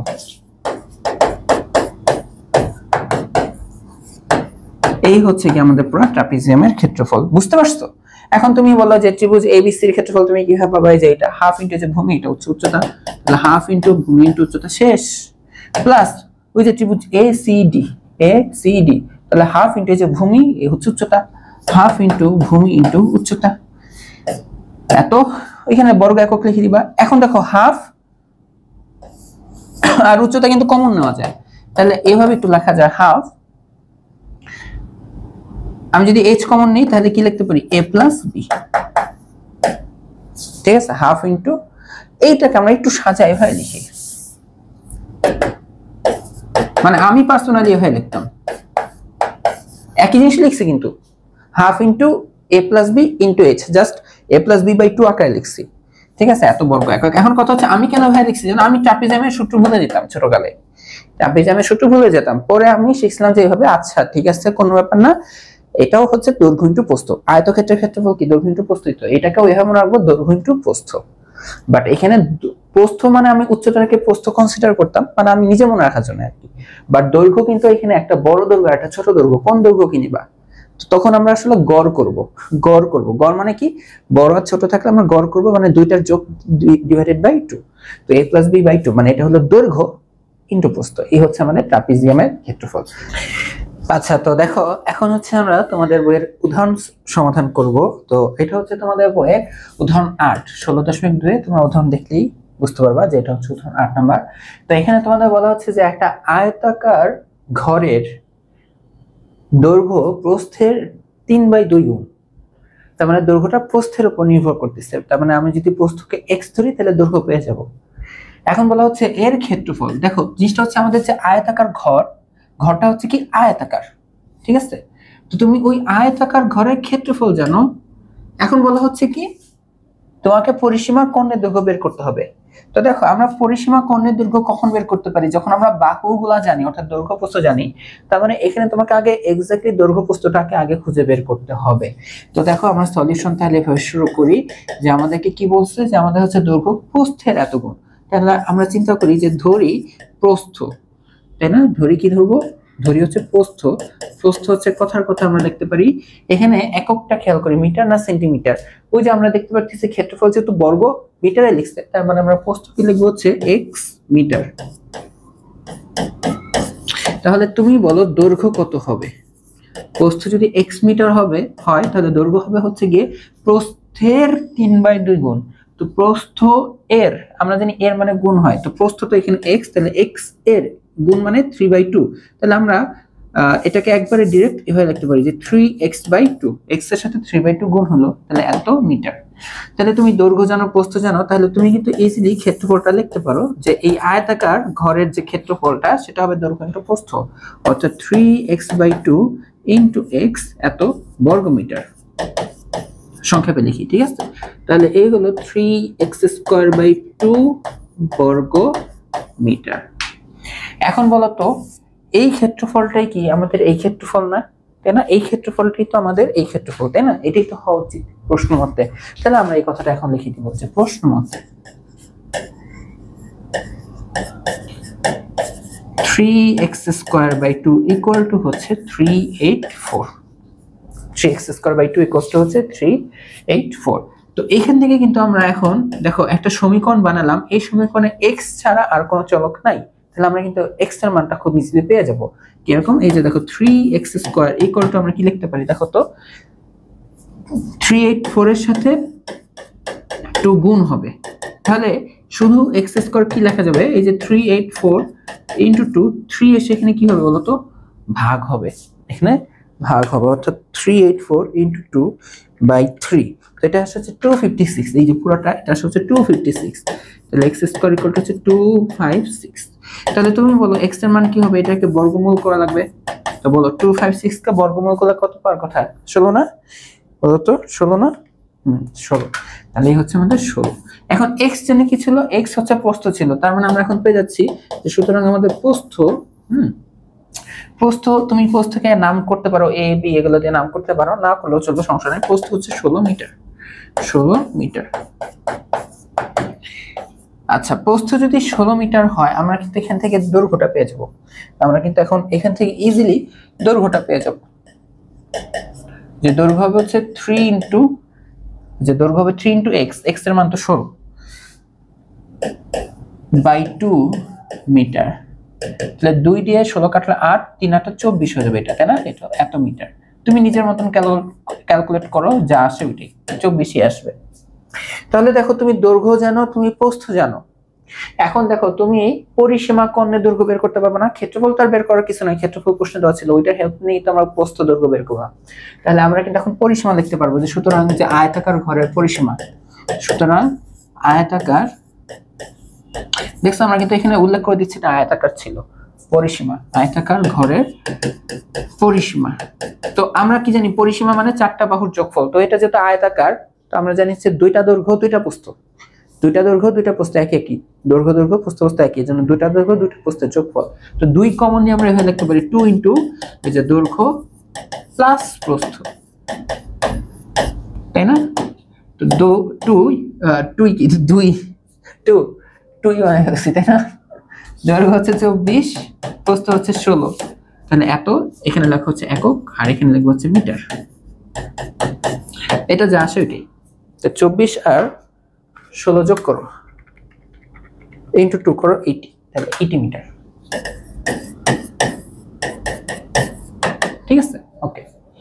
এরপরে আমার কি বের করতে বলছে, কর্ণের দৈর্ঘ্য। আমার না আয়তাকার ঘরের, আমার কোনো কর্ণ নাই, তো আয়তাকার ঘরের কর্ণ বা কর্ণের দৈর্ঘ্য যাই বলো না কেন একই কথা এখানে, কর্ণের দৈর্ঘ্য। তো আমরা তো জানি এটা কিন্তু পিথাগোরাসের কনসেপ্ট হয়। তোমরা যদি ভুলে যাও একটা আয়তাকার চিন্তা করো, তো তুমি অলরেডি এই দৈর্ঘ্যটা জানো, অলরেডি এটা প্রস্থ জানো, ধরো এটা এ এটা বি, তো এইটা তোমার বের করতে হবে কর্ণ।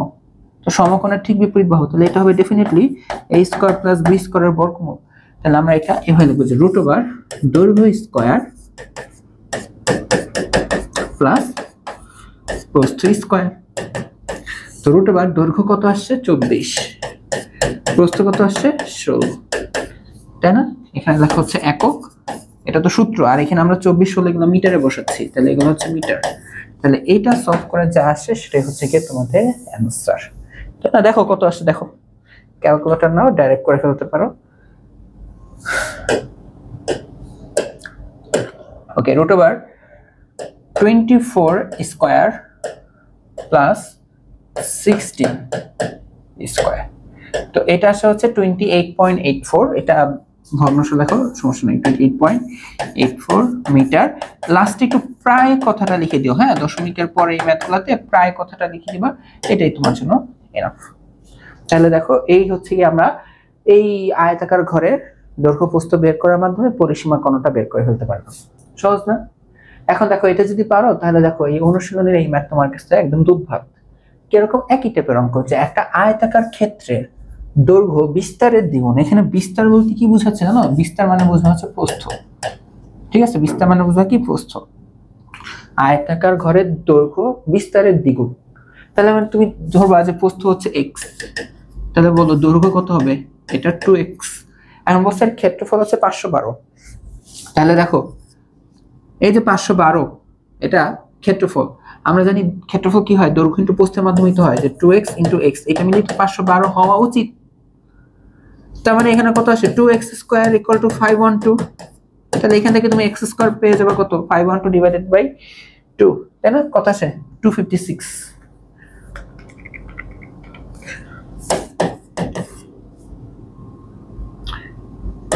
এরপর তুমি কি করবা, বর্গমূল করবা। সংক্ষেপে করতেছি আমি, তোমরা করো, আমি তো করে দেবো না। এটাকে বর্গমূল করবা, কত পাবা? 16 পাবা। এই যে এখান থেকে তুমি যে 16 পাচ্ছ, এটা হচ্ছে কি দেখো তো প্রস্থ, প্রস্থ তুমি পেয়ে গেলে 16, দৈর্ঘ্য কত? ডাবল 32। এখন তুমি কি পরিসীমা বের করতে পারবা না? আর আর দেখাবো না, এটা তোমরা নিজেরা করবা, নিজে হাতে কলমে করবা, হাতে কলমে করে তো ফেলছি আমি, আসলে করে ফেলছিলাম আসলে। এটা কোথায় দিবা? এটা তোমরা স্কুল ম্যাথমেটিক্স ফেসবুক গ্রুপে আপলোড করবা ছবি তুলে, ঠিক আছে? ওকে, এখন দেখো আমরা উদাহরণ 9 করব। এখানে বলা হচ্ছে একটা আয়তক্ষেত্রের ক্ষেত্রফল 2000 বর্গমিটার। ভালো কথা, ক্ষেত্রফলটা দিয়ে দিচ্ছে। বলছে যদি এর দৈর্ঘ্য 10 মিটার কম হতো তাহলে এটি একটি বর্গক্ষেত্র হতো। ফার্স্ট অফ অল মানে এটা যদি আমরা একটু ইমাজিন করি যে কি বুঝাইছে, আমাদের কাছে ধরে না হচ্ছে একটা আয়তক্ষেত্র আছে এরকম, হ্যাঁ, তো এইটাকে বলি দৈর্ঘ্য, এটাকে বলি প্রস্থ। তো সাপোজ আমাদের ধরো এখানে আমি দৈর্ঘ্যটা কমাই ফেললাম, ধরো এটা দৈর্ঘ্য 100 আছে, এখন আমি বললাম যে না আমাদের দৈর্ঘ্যটা যদি আরো কমে যায়, 20-30 কমে যায়, ধরো কথা এই উদাহরণের জন্যই ধরো আমাদের এতটুকু দৈর্ঘ্য আমরা যে কাট করে ফেলি, হ্যাঁ, দেখো প্রস্থ যা ছিল এখনো প্রস্থ তাই, দৈর্ঘ্য কাট করে ফেলছে, আগে ছিল এতটুকু এখন করছে এতটুকু, তাহলে এই দেখো নতুন করে আমরা একটা বর্গ পেতে পারি না? দৈর্ঘ্য কমলে আস্তে আস্তে এটা একটা বর্গ হয়ে যেতে পারে, জিনিসটা বুঝতে পারছো? দৈর্ঘ্য কমলে এটা একটা কি হয়ে যেতে পারে, বর্গ হয়ে যেতে পারে, ওই কথাটাই আর কি, যে একটা আয়তক্ষেত্রের ক্ষেত্রফল এত, ক্ষেত্রফল যেন যদি দৈর্ঘ্য 10 মিটার কম হতো তাহলে এটি একটি বর্গক্ষেত্র হতো। এখন কথা হচ্ছে আয়তক্ষেত্রের দৈর্ঘ্য প্রস্থ নির্ণয় করো। আয়তক্ষেত্রের দৈর্ঘ্য প্রস্থ, আয়তক্ষেত্রের দৈর্ঘ্য প্রস্থটা নির্ণয় করতে হবে। তাহলে আমরা কিভাবে অঙ্কটা করব? তো ফার্স্ট অফ অল যেটা আয়তক্ষেত্রের দৈর্ঘ্য আর প্রস্থ বের করতে বলছে, তাহলে আমরা চিন্তা করি যে ধরি আয়তক্ষেত্রের দৈর্ঘ্য x,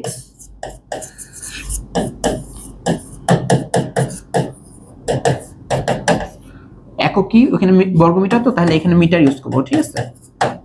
আর হচ্ছে প্রস্থ আমরা চিন্তা করলাম হচ্ছে y মিটার, সমস্যা নাই তো, সমস্যা তো নাই। তাহলে হিসাব মতে আমাদের এখন বর্তমানে এই xy, দেখো xy কি দৈর্ঘ্য ইনটু প্রস্থ মানে ক্ষেত্রফল, এটা কি যে 2000 না, এটা এখন এটা হওয়া উচিত, তো এটা এখানে রাখলাম আপাতত 1, কারণ দেখো এই সমীকরণ আমি x এর মান জানি না, y এর মান জানি না, দুইটা আননোন, দুইটা অপরিচিত চলো, তো দুইটা অপরিচিত চলক দিয়ে কোনো লাভ নাই, একটা অপরিচিত চলক থাকা লাগে। এখন এখানে কি বলছে, যদি দৈর্ঘ্য 10 মিটার কম হতো, যদি দৈর্ঘ্য 10 মিটার কম হতো তাহলে এটা কি হয়ে যেত, বর্গ হইতো। আবার দেখো যে চিত্রটা আঁকছিলাম এটাই তো আয়ত। এই যে ধরো হচ্ছে এটা কথা আগে ছিল এক্স, এই ছিল প্রস্থ ওয়াই। তো প্রশ্নে কি বলছে, প্রশ্নে বলছে যে দৈর্ঘ্য যদি 10 কম হয়, আগে যে এক্স, এক্স থেকে 10 কম মানে 10 কাট করো, এই যে 10 মানে এখান থেকে আগে ছিল এতটুকু এক্স, এখান থেকে 10 কাট করলো, হ্যাঁ তুমি যে এতটুকু কাট করলে, এতটুকু 10 মানে এই যে এতটুকু, তাহলে এখন তোমার এখানে কি আছে, এতটুকু হচ্ছে এক্স মাইনাস 10 না, আগে ছিল এক্স, 10 বাদ দাও, তাহলে এতটুকু থাকবে কি এক্স মাইনাস 10। তাহলে তোমাকে প্রশ্ন বলছে এটা নাকি হয়ে যাবে বর্গ। তুমি বলো বর্গ হওয়ার শর্ত কি, আমার প্রত্যেকটা বাহু সমান না, বর্গ হওয়ার শর্ত কি প্রত্যেকটা বাহু সমান, তার মানে এই x - 10 তাহলে আমার এখন ইকুয়ালস টু y হবে। এখন যেহেতু এটা বর্গ হয়ে গেছে, x দৈর্ঘ্য থেকে 10 কমাই ফেলছে, অর্থাৎ x - 10। আর প্রশ্ন বলছে এটা নাকি এখন বর্গ হয়ে গেছে, বর্গ মানে তাহলে এই বাহু আর এই বাহু সেম। তাহলে আবার আমরা কি লিখতে পারি, যে আবার প্রশ্ন মতে আমরা কি লিখতে পারি, যে এই যে দৈর্ঘ্য থেকে যদি এটা 10 কমাই ফেলি তাহলে এটা ডেফিনেটলি হইতে হবে আমাদের y, তাই না? দেখো এটা একটা সমীকরণ, এটা একটা সমীকরণ, তোমার কাছে দুইটা সমীকরণ, দুইটা চলো মান বের হয়ে যাবে, ঠিক আছে? এই হচ্ছে এটাকে ধরো লেখা হচ্ছে 2, এইটাই। এখন দেখো তুমি কি করবে, এই যে 2 এর মানটা দেখো, তুমি তো 2 এর ডাইরেক্ট y এর মান লিখে রাখছো, তাই না? ডাইরেক্ট y এর মানটা লিখে রাখছো, এই y এর মান ধরো তুমি এখন এখানে বসে দাও, একসঙ্গে বসে দাও, মানে প্রতিস্থাপন পদ্ধতি। এখন এর সমীকরণ তুমি অপনয়ন, প্রতিস্থাপন, বজ্রগুণন যা মন চায় করো, ঠিক আছে? তাহলে তুমি লেখো যে 2 এর মান একে বসিয়ে পাই,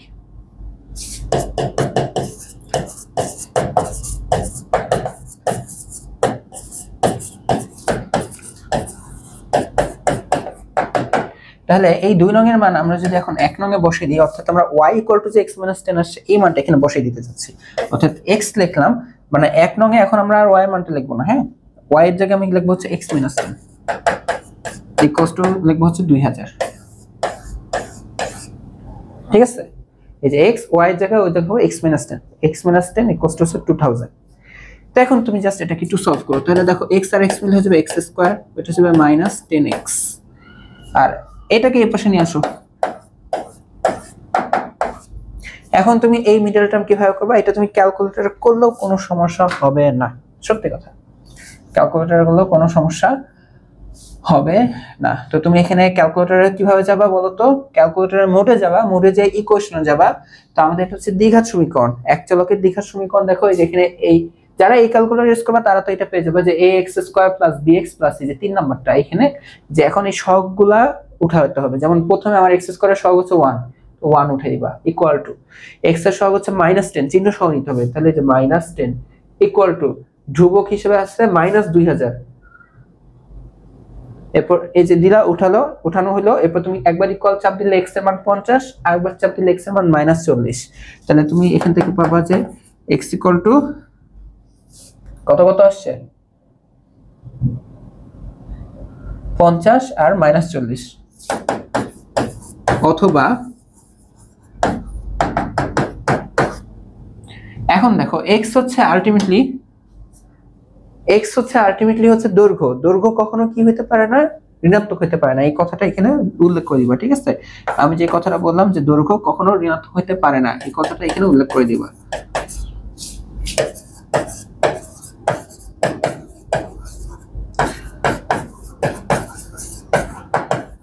দৈর্ঘ্য ঋণাত্মক হতে পারে না দেখে আমরা এই মানটা অ্যাকসেপ্ট করব না। এই মানটা যেহেতু অ্যাকসেপ্ট করব না, তাহলে আমাদের শুধুমাত্র দৈর্ঘ্য আসবে একটাই, এটা হচ্ছে 50 মিটার। তাহলে আমরা এখানে লিখে দেব যে সুতরাং আমাদের দৈর্ঘ্য, হ্যাঁ আমাদের মানে আয়তক্ষেত্রের দৈর্ঘ্য হচ্ছে 50 মিটার। তাহলে এইখান থেকে এখন তুমি বলো যে প্রস্থ কত, কারণ আমাদের তো প্রশ্ন হচ্ছে দৈর্ঘ্য এবং প্রস্থ বের করা। প্রস্থকে লিখলাম y, এই যে দেখো যে 2 নং সমীকরণে লেখা আছে y = x - 10। তাহলে এখন দেখো আমরা তাহলে লিখবো যে প্রস্থ, হ্যাঁ এটা হবে হচ্ছে x - 10। x এর মান কত আসছে, কোথায় গেল, এই যে x - 10, x এর মান আসছে 50, তাহলে দেখো যে x - 10 এত মিটার, তাহলে এটা হচ্ছে 40 মিটার। তাহলে এই দেখো দৈর্ঘ্য, এই হলো প্রস্থ, এটাই হচ্ছে আমাদের অ্যানসার। এখানে আর প্রায় লিখতে হবে না, কারণ আমরা তো দশমিকের পরে 2টা ডিজিট বা 3টা ডিজিট নেই না, এরকমটা না, আমাদের যা আসে তাই সলিড মান। তাহলে এটা হচ্ছে আমাদের অ্যানসার। এই অঙ্কটা যদি বুঝে থাকো, তাহলে এই যে অনুশীলনী 6 নাম্বারটা দেখো, এটা চোখ বন্ধ করে তোমার পারার কথা। একই অঙ্ক, জাস্ট ডাটা একটু চেঞ্জ করা। এখানে বলা হচ্ছে একটা আয়তক্ষেত্রের ক্ষেত্রফল দেওয়া হচ্ছে 160, ক্ষেত্রফল দেওয়া, হ্যাঁ, বলছে দৈর্ঘ্য যদি 6 মিটার কম হয় তাহলে এটা বর্গক্ষেত্র হয়, আয়তক্ষেত্রের দৈর্ঘ্য প্রস্থ নির্ণয় করো। সেম টাইপ না, একই টাইপ, কোনো চেঞ্জ নাই। দেখো আমি যদি এখন একটু করে দিই, তো তুমি ধরবা দৈর্ঘ্য x প্রস্থ y, তাহলে তোমাকে দেওয়া আছে xy হচ্ছে 160, এটা একটা ইকুয়েশন। প্রশ্ন বলছে কি দৈর্ঘ্য যদি 6 মিটার কম হয়, তো দৈর্ঘ্য তো x থেকে 6 মিটার কম করলা, x - 6 করলা, এরপর না কি হয়ে যাবে বর্গ। তো বর্গ হইলে তো আমাদের এই যে নতুন যে দৈর্ঘ্যটা সেটা এখন কি হয়ে যাবে প্রস্থের সমান, বর্গের প্রত্যেকটা বাহু সমান। এই যে এই মানটা y এর মানটা নিয়ে এখন কি করবা, ঠাস করে এখানে বসিয়ে দিবা, তাহলে x - 6 হচ্ছে 160, তাহলে x দিয়ে গুণ করলে x² - 6x, এটার পাশে নিয়ে আসো 160। এই যে এটাকে মিডল টার্ম করো অথবা ক্যালকুলেটরের সাহায্যে সমাধান করো, করলেই তুমি x পেয়ে যাবা, y পেয়ে যাবে, অঙ্ক শেষ। দেখছো আমি কিন্তু এসএলও দিচ্ছি, বাট আমি কিন্তু মেইন থিমগুলো দেখাই দিচ্ছি যে এটা করতে হবে, তাহলে অঙ্ক শেষ, ঠিক আছে? বাট তাও তোমরা নিজের মতন এটা একটু করবা, করে কি করবা, স্কুল ম্যাথমেটিক্স ফেসবুক গ্রুপে একটু জমা দিবা। আচ্ছা, তো এখন দেখো আমরা তোমাদের বইয়ের উদাহরণ 10 করব। এটা তোমাদের জন্য আসলে খুব খুব ইম্পর্টেন্ট।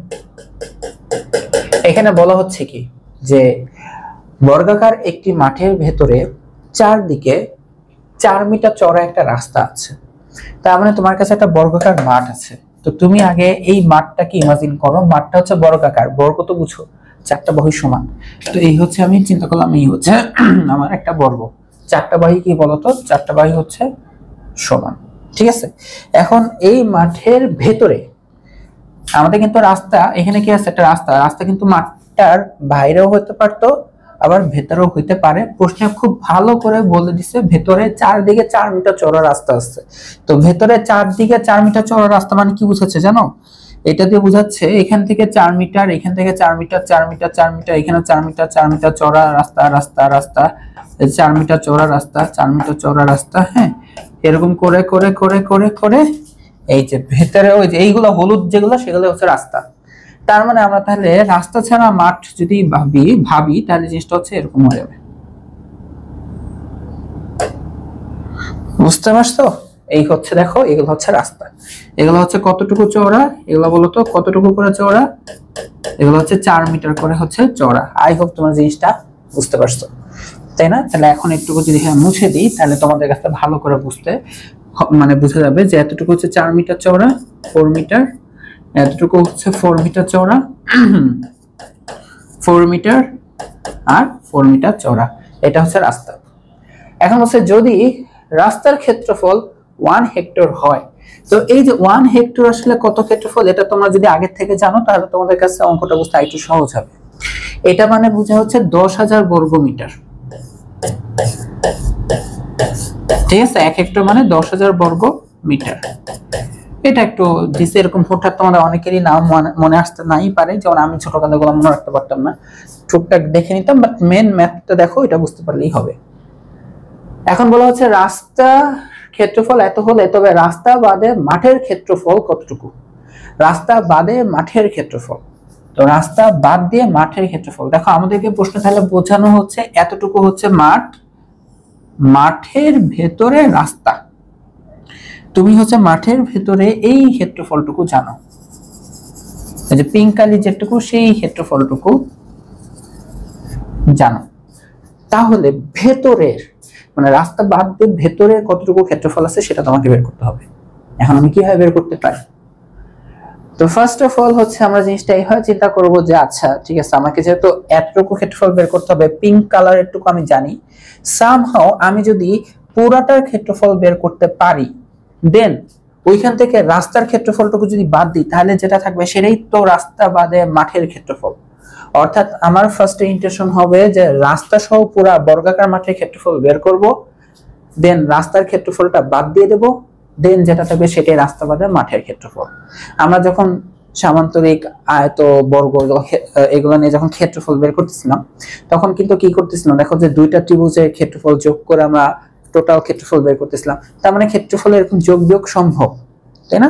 ক্ষেত্রফল মানেই তো কতটুকু জায়গা দখল করে আসছে, তো রাস্তা এতটুকু দখল করে আসছে, তো রাস্তাটুকু বাদ দিয়ে দাও, পুরাটা থেকে রাস্তার ক্ষেত্রফল বাদ দিয়ে দাও, তাহলে যা থাকবে সেটা তো মাঠ, রাস্তা বাদে মাঠের ক্ষেত্রফল, তাহলে এটাই হচ্ছে আমাদের ইন্টেনশন।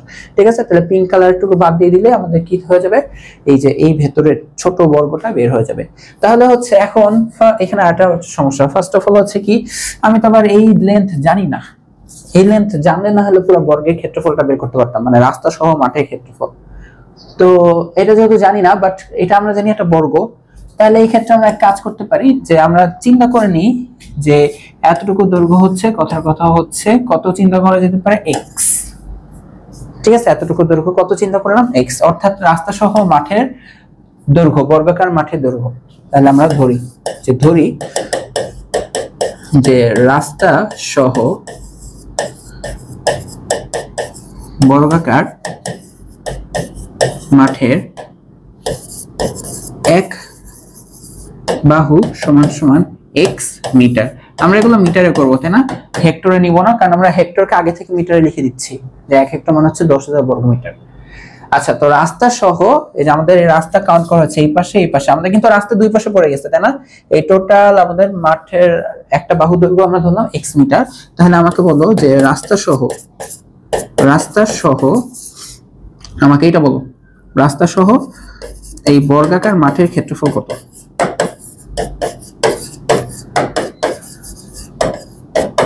তুমি বলো এটা কত হওয়া উচিত? এইটা তাহলে হওয়া উচিত রাস্তা সহ বর্গাকার মাঠের ক্ষেত্রফল, এক বাহু যেহেতু এক্স, তাহলে বাহু স্কয়ার, অর্থাৎ এক্স স্কয়ার বর্গ মিটার, এটা হওয়া উচিত। সিম্পল।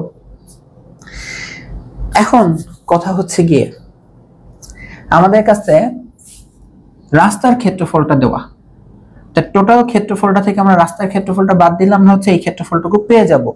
ওই কনসেপ্টটা জানি, বা আমি একটু ঘুরাই বলি, এখন যা বলেছিলাম এটাকে একটু ঘুরাই বলি, যে দেখো আমরা এক কাজ করব, আমরা কি কাজ করব, আমরা হচ্ছে এই যে রাস্তা ছাড়া এই মাঠের ক্ষেত্রফলটুকু বের করব, ভালো কথা, দেন এই ক্ষেত্রফলের সাথে রাস্তার ক্ষেত্রফলগুলো যোগ করে দেব, তাহলে টোটাল ক্ষেত্রফল পাওয়ার কথা।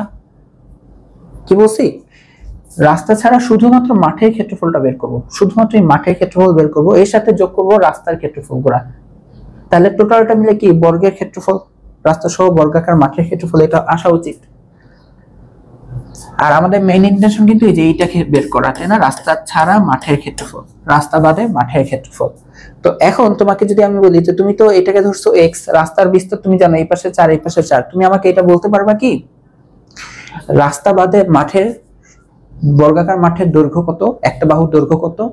কি জিজ্ঞেস করলাম, রাস্তা বাদে বর্গাকার মাঠের দৈর্ঘ্য। রাস্তা বাদে মানে কি, যে এইটাই তো বর্গাকার মাঠ, তাই না, রাস্তা বাদে বর্গাকার মাঠ হচ্ছে এতটুকু, এইটার এক বাহুর দৈর্ঘ্য কত? টোটালটা যদি পুরোটা যদি এক্স হয় রাস্তা সহ, রাস্তার বিস্তার যদি 4 হয়, এদিকে 4 এদিকে 4, তাহলে এতটুকু দৈর্ঘ্য কত বলো তো, ভালো করে খেয়াল করো, দেখো এতটুকু টোটালটা হচ্ছে এক্স, তো এইখান থেকে 4 কাট যাবে, এখান থেকেও 4 কাট যাবে, তাহলে আমরা এখন এটা লিখতে পারি যে যেহেতু প্রশ্ন বলে দিচ্ছে যে রাস্তার চওড়া 4 মিটার, এটা প্রশ্নে কিন্তু সুন্দর মতন বলে দিচ্ছে যে রাস্তা কতটুকু চওড়া, তাহলে আমাদের রাস্তা ব্যতীত এই পাশে আর এই পাশের রাস্তা ব্যতীত শুধুমাত্র মাঠের বর্গাকার মাঠের দৈর্ঘ্য কত, রাস্তা বাদে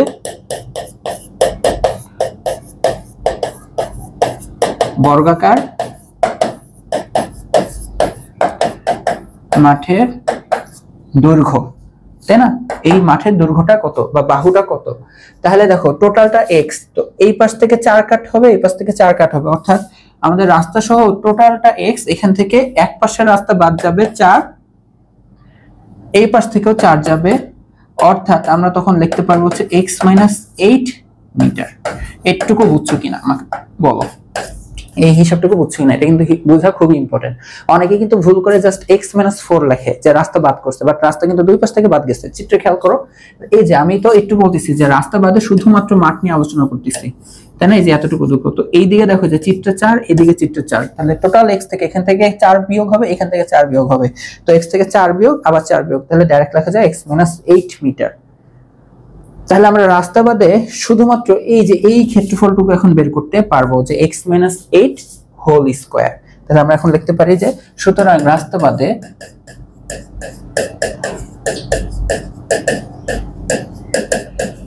বর্গাকার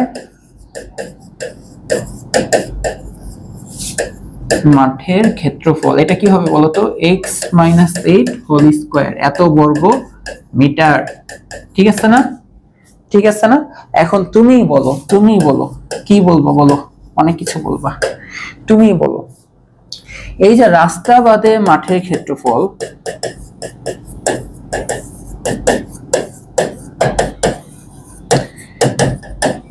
হ্যাঁ কি করলা, এই যে রাস্তা বাদে এই যে এই ক্ষেত্রফলটুকু নিলা, আর রাস্তার ক্ষেত্রফল তুমি যদি যোগ করে দাও তাহলে কি টোটাল বর্গর ক্ষেত্রফলটা চলে আসে না? অর্থাৎ রাস্তা বাদে মাঠের ক্ষেত্রফল প্লাস রাস্তার ক্ষেত্রফল, হ্যাঁ রাস্তার ক্ষেত্রফল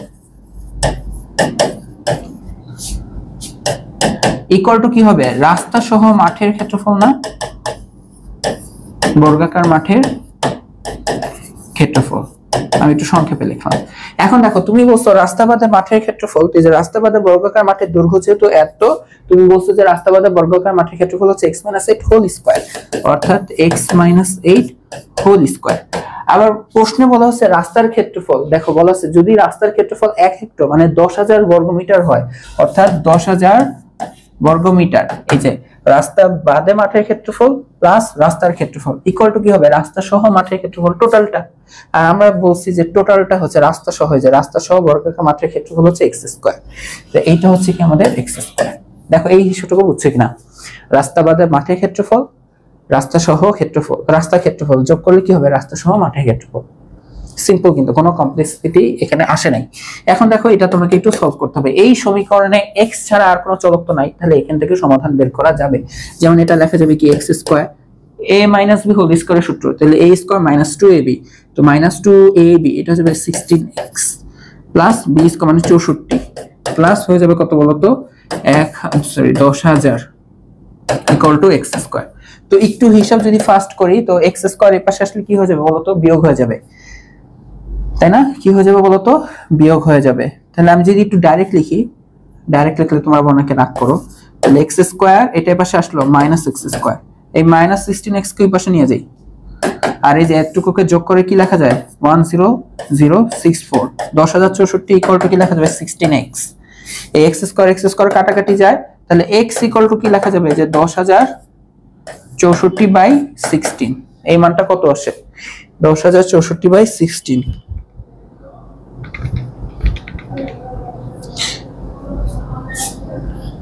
629, 629। x কি ছিল? x ছিল, x এর পরিচয় কি ছিল? দেখো x ছিল রাস্তা সহ বর্গাকার মাঠের এক বাহু, x মিটার। তাহলে এত মিটার, এটা কিসে আসছে? মিটার আসছে। আমাদের আছে কিন্তু এটা না, আমাদের প্রশ্ন কিন্তু এটা आंसर চাই নাই। আমরা ধরছি আমাদের হিসাবে শুরু থাকতে, আমরা কিন্তু চাইলে এটাকে x ধরতে পারতাম। পরে রাস্তা সহ মাঠের দৈর্ঘ্য বলতে গেলে x + 4, এদিকে +4, x + 8 হয়ে যেত। বাট আমরা যেভাবে ধরছি এখন সেভাবেই আলোচনা করি। তো আমাদের आंसर হবে হচ্ছে রাস্তা বাদে মাঠের ক্ষেত্রফল। দেখো রাস্তা বাদে মাঠের ক্ষেত্রফল এই যে এটা হবে কি আমাদের आंसर, x - 8 হোল স্কয়ার হবে কি আমাদের आंसर। তো আমরা x এর মান তো পেয়ে গেছি 629, তাহলে এখন তুমি তাহলে লিখে দাও যে সুতরাং রাস্তা বাদে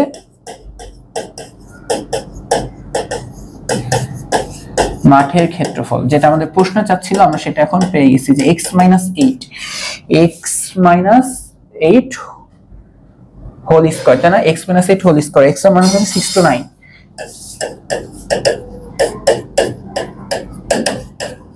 এত বর্গ মিটার। তো 629 থেকে এটা হয়ে যাবে কত? 8 বিয়োগ গেলে কত হবে? 621, তাই না? 621 এত বর্গ মিটার। 621 কে বর্গ করো, এটা অনেক বড় মান আসছে, 385641, 385641 বর্গ মিটার। কেউ যদি এখানে রাখো এত বর্গ মিটার প্রায়, কোনো সমস্যা নাই, এটা आंसर লেখা যায়। বাট তোমাদের প্রশ্নে ক্ষেত্রফলকে হেক্টরে লিখছে, তো শুধুমাত্র ক্ষেত্রফলকে কিসে লিখছে? হেক্টরে লিখছে। এই কারণে তুমি চাইলে এই आंसरটাকে হেক্টরে প্রকাশ করতে পারো, যেহেতু 1 হেক্টর এত বর্গ মিটার। তো হেক্টর থেকে আমরা বর্গমিটারে আসছি 10,000 গুণ করে, তো বর্গমিটার থেকে হেক্টরে যেতে গেলে 10,000 ভাগ দিতে হবে, উল্টাটা, তাই না? হেক্টর থেকে বর্গমিটারে আসার জন্য 10,000 গুণ করতে হয়, আর বর্গমিটার থেকে হেক্টরে যাওয়ার জন্য 10,000 ভাগ করতে হয়।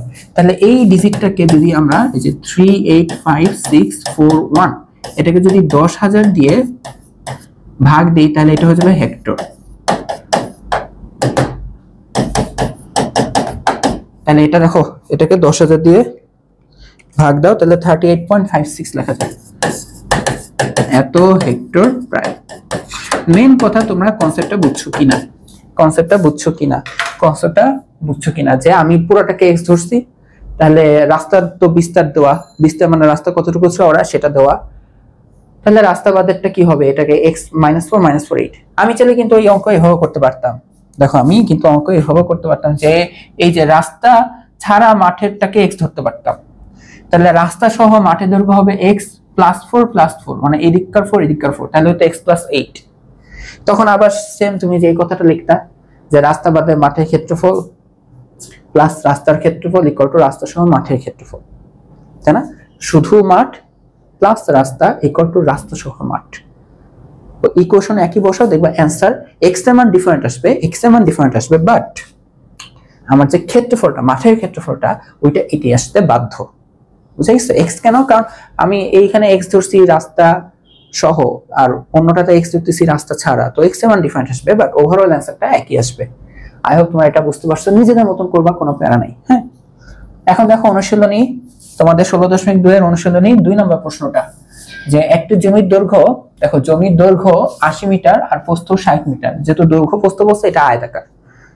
আচ্ছা, বলছে ওই জমির মাঝ দিয়ে একটা পুকুর খনন করা হয়েছে। ওই জমির মাঝ দিয়ে কি করা হয়েছে বলতো?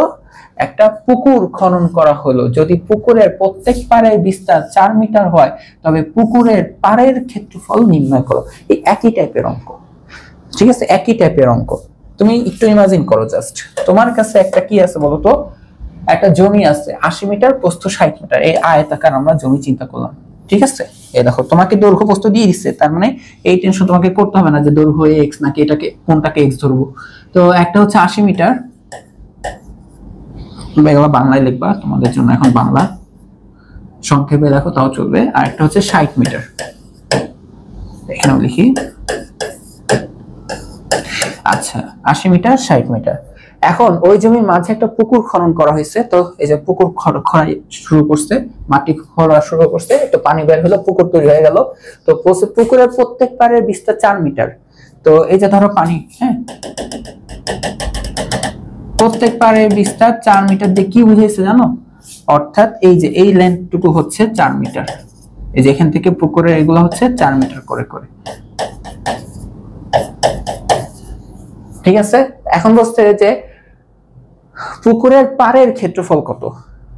পুকুরের পাড়ের ক্ষেত্রফল বলতে এই যে এইখানে কতটুকু ক্ষেত্রফল আছে,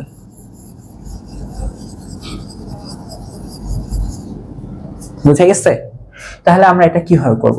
যেহেতু দেখো চিত্রের দিকে তাকায় দেখো, আমরা পুরো দৈর্ঘ্য প্রস্থ জানি, আর পুকুর কতটুকু চওড়া মানে বিস্তার, হ্যাঁ, আমরা পাড়ের বিস্তারগুলো জানি। তাহলে আমরা এক কাজ করব। কি কাজ করব? আমাদের তো এই যে এইটা লাগবে, তাই না? এই যে এইটা লাগবে, এই যে এই এরিয়াটুকু লাগবে। তো আমরা এক কাজ করি, আমরা যেহেতু টোটাল দৈর্ঘ্য প্রস্থ জানি, পুরো আয়তাকার এটার ক্ষেত্রফলটা পেয়ে যাব। আবার দেখো এইদিকে 4 এইদিকে 4, তার মানে আমি এই দৈর্ঘ্যটা বের করতে পারবো, কারণ টোটালটা তো 80। তো এখান থেকে 4 বিয়োগ, এখান থেকে 4 বিয়োগ, তো 80 -4 -4। আবার দেখো এই টোটালটা হচ্ছে 60, তো এখান থেকে 4 বিয়োগ, এখান থেকে 4 বিয়োগ, তার মানে এইটুকু পারবো। তাহলে আমি এই এরিয়াটুকু বের করতে পারবো, এটাও পারবো। তুমি গেস করো, তুমি দেখো, তুমি যদি এই টোটালটা থেকে এটাকে কেচি দিয়ে কেটে ফেলো, তাহলে থাকবে কি? শুধু এতটুকু না? এটাই তো তাহলে আমাদের কি বলতো পাড়ের ক্ষেত্রফল। তাহলে ওভারঅল কনসেপ্টটা হচ্ছে আমরা পুরো জমির ক্ষেত্রফল বের করব, দেন পুকুরের ক্ষেত্রফল বের করব, দেন কাট করব, ওইটাই পাড়ের ক্ষেত্রফল। বা একটু সোজা ভাষায় শুধু পুকুরের ক্ষেত্রফল, পাড়ের ক্ষেত্রফল, টোটাল জমির ক্ষেত্রফল, আগে পরে করলে একই কথা, ঠিক আছে? এই যে এখানে যেমন আমি বলছিলাম, দেখো এখানে আমি বলছিলাম যে রাস্তা বাদে, যে রাস্তার ক্ষেত্রফল থেকে যে এটাই পাশে নিয়ে আসো, রাস্তা সহ মাঠ থেকে তুমি যদি মাঠ বিয়োগ দাও তাহলে পাবা রাস্তা। কেউ ঘুরায় বসে আছে, না আমি মাঠ প্লাস রাস্তা মিলে বলো রাস্তা সহ মাঠ, একই কথা না? এগুলো নিয়ে প্যারা খাওয়ার কিছু নাই, ঠিক আছে? এগুলো তুমি লিখলে হইলো, বুঝে লিখবা, তাহলে হবে, আর কোনো সমস্যা নাই। তাহলে আমরা তো এটা বুঝতে পারছি আমরা কিভাবে সলভ করব। তো এটা যেহেতু বুঝতে পারছি, তাহলে আমরা সেই অনুযায়ী সলভ করা শুরু করে দিই, ঠিক আছে? সলিউশন, যে এখানে যেহেতু দেওয়াই আছে যে জমির দৈর্ঘ্য, আমি জাস্ট একটু ক্যামেরাটা চেক করে দেখি। দেওয়া আছে জমির দৈর্ঘ্য 80 মিটার।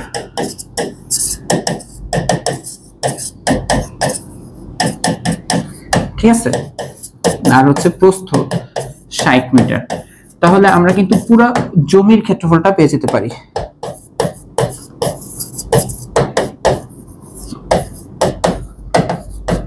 দৈর্ঘ্য ইনটু প্রস্থ, তাই না? এত বর্গ মিটার। তাহলে 8×6 কত হয় বলো তো? 8×6 42, তাই না? সরি, 5×8 40, 42 কেন বলছি? 8×6 48।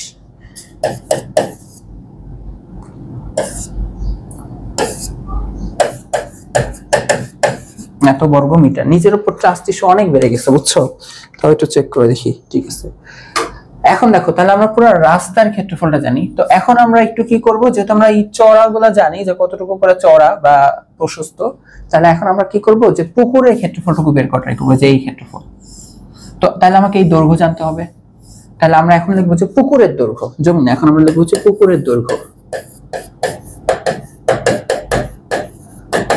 তো পুকুরের দৈর্ঘ্য তুমি বলো, পুকুরের দৈর্ঘ্য হচ্ছে এইটা, টোটালটা 80। তো এইদিকে 4, এইদিকে 4, তাই এখান থেকে 4 বিয়োগ, এখান থেকে 4 বিয়োগ হয় এটা হবে, অর্থাৎ 80 - 4 - 4 মিটার। তুমি বলো এটা তাহলে কত হবে? 8 বিয়োগ করলে কত হবে? 72 মিটার। তুমি বলো এখন পুকুরের প্রস্থ কত হবে, বলো, বের করে আমার সাথে মিলাও। টোটালটা হচ্ছে 60। তো এখান থেকে দেখো যে এটুকু তো 4, এতটুকু 4, এখান থেকে 4 বিয়োগ যাবে, অর্থাৎ 60 - 4 - 4 মিটার। তাহলে বলো কত হবে? 60 থেকে যদি 8 বিয়োগ যায় 52 হয়, 52 মিটার। তাহলে তুমি পুকুরের দৈর্ঘ্য প্রস্থ জানো, তাহলে এখন পুকুরের ক্ষেত্রফলটা তুমি বের করতে পারবা।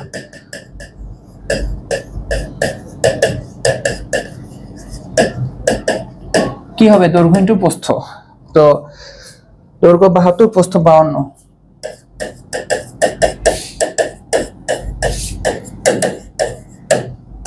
কত আসে বলো? 72 আর 52, 3744 বর্গ মিটার। এত বর্গ মিটার। এখন তুমি কি করবে বলো তো? এত বর্গ মিটার। তো তুমি এখন কি করবা? তুমি পুরাটার ক্ষেত্রফল জানো, তুমি এতটুকু ক্ষেত্রফল জানো। লাস্টের ম্যাজিক, যে টোটালটা থেকে পুকুর বাদ, তাহলে থাকবে হচ্ছে কি বলতো, আমাদের ওই যে পাড়ের ক্ষেত্রফল।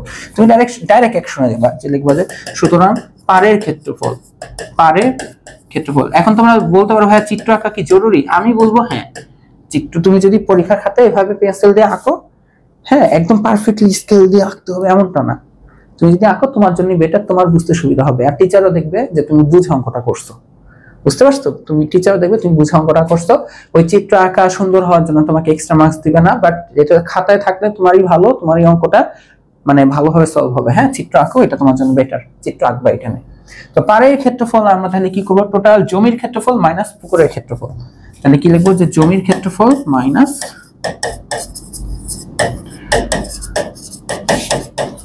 পুকুরের ক্ষেত্রফল। এখন বলো জমির ক্ষেত্রফল কত আসছে? এই যে জমির ক্ষেত্রফল আসলে 4800। পুকুরের ক্ষেত্রফল কত আসছে? 3744। এত বর্গ মিটার। বিয়োগ করে দাও, অঙ্ক শেষ। বিয়োগ করে দাও, তোমার অঙ্ক শেষ।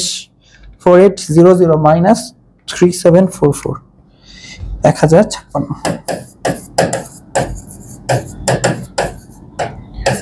এখানে প্রায় লিখতে হবে না, এটাই আমাদের অ্যান্সার। ঠিক আছে, আশা করি তোমরা এটা বুঝতে পারছো। সহজ না? একদম কিন্তু পানির মতন সহজ। এরপর দেখো অনুশীলনী 3 নাম্বারটা, যে একটা বাগানের দৈর্ঘ্য এত, প্রস্থ এত, বাগানের ভেতর সমান পার বিশিষ্ট একটা পুকুর আছে। পুকুরের ক্ষেত্রফল বাগানের ক্ষেত্রফলের হাফ অংশ হলে পুকুরের দৈর্ঘ্য প্রস্থ নির্ণয় করো। আমি এতটাও খারাপ না যে তোমাদের এটা স্টেপ দিব, এটাও তোমাদের আসলে পারা উচিত, তাও আমি এটা করে দিচ্ছি। ঠিক আছে, এটা আমি তোমাদেরকে করে দিচ্ছি। তো এখানে যে যে কথাগুলো বলছে আমরা একটু সেটাকে ভিজুয়ালি রিপ্রেজেন্ট করার চেষ্টা করি, মানে আঁকার চেষ্টা করি। যে আমাদের এখানে বলছে একটা বাগানের দৈর্ঘ্য প্রস্থ তার মানে আয়তাকার, ঠিক আছে, আয়তাকার। তো দেখো দৈর্ঘ্য বলা হচ্ছে 40 মিটার, তো 40 মিটার 40 মিটার, হ্যাঁ। প্রস্থ বলা হচ্ছে 30 মিটার আর 30 মিটার।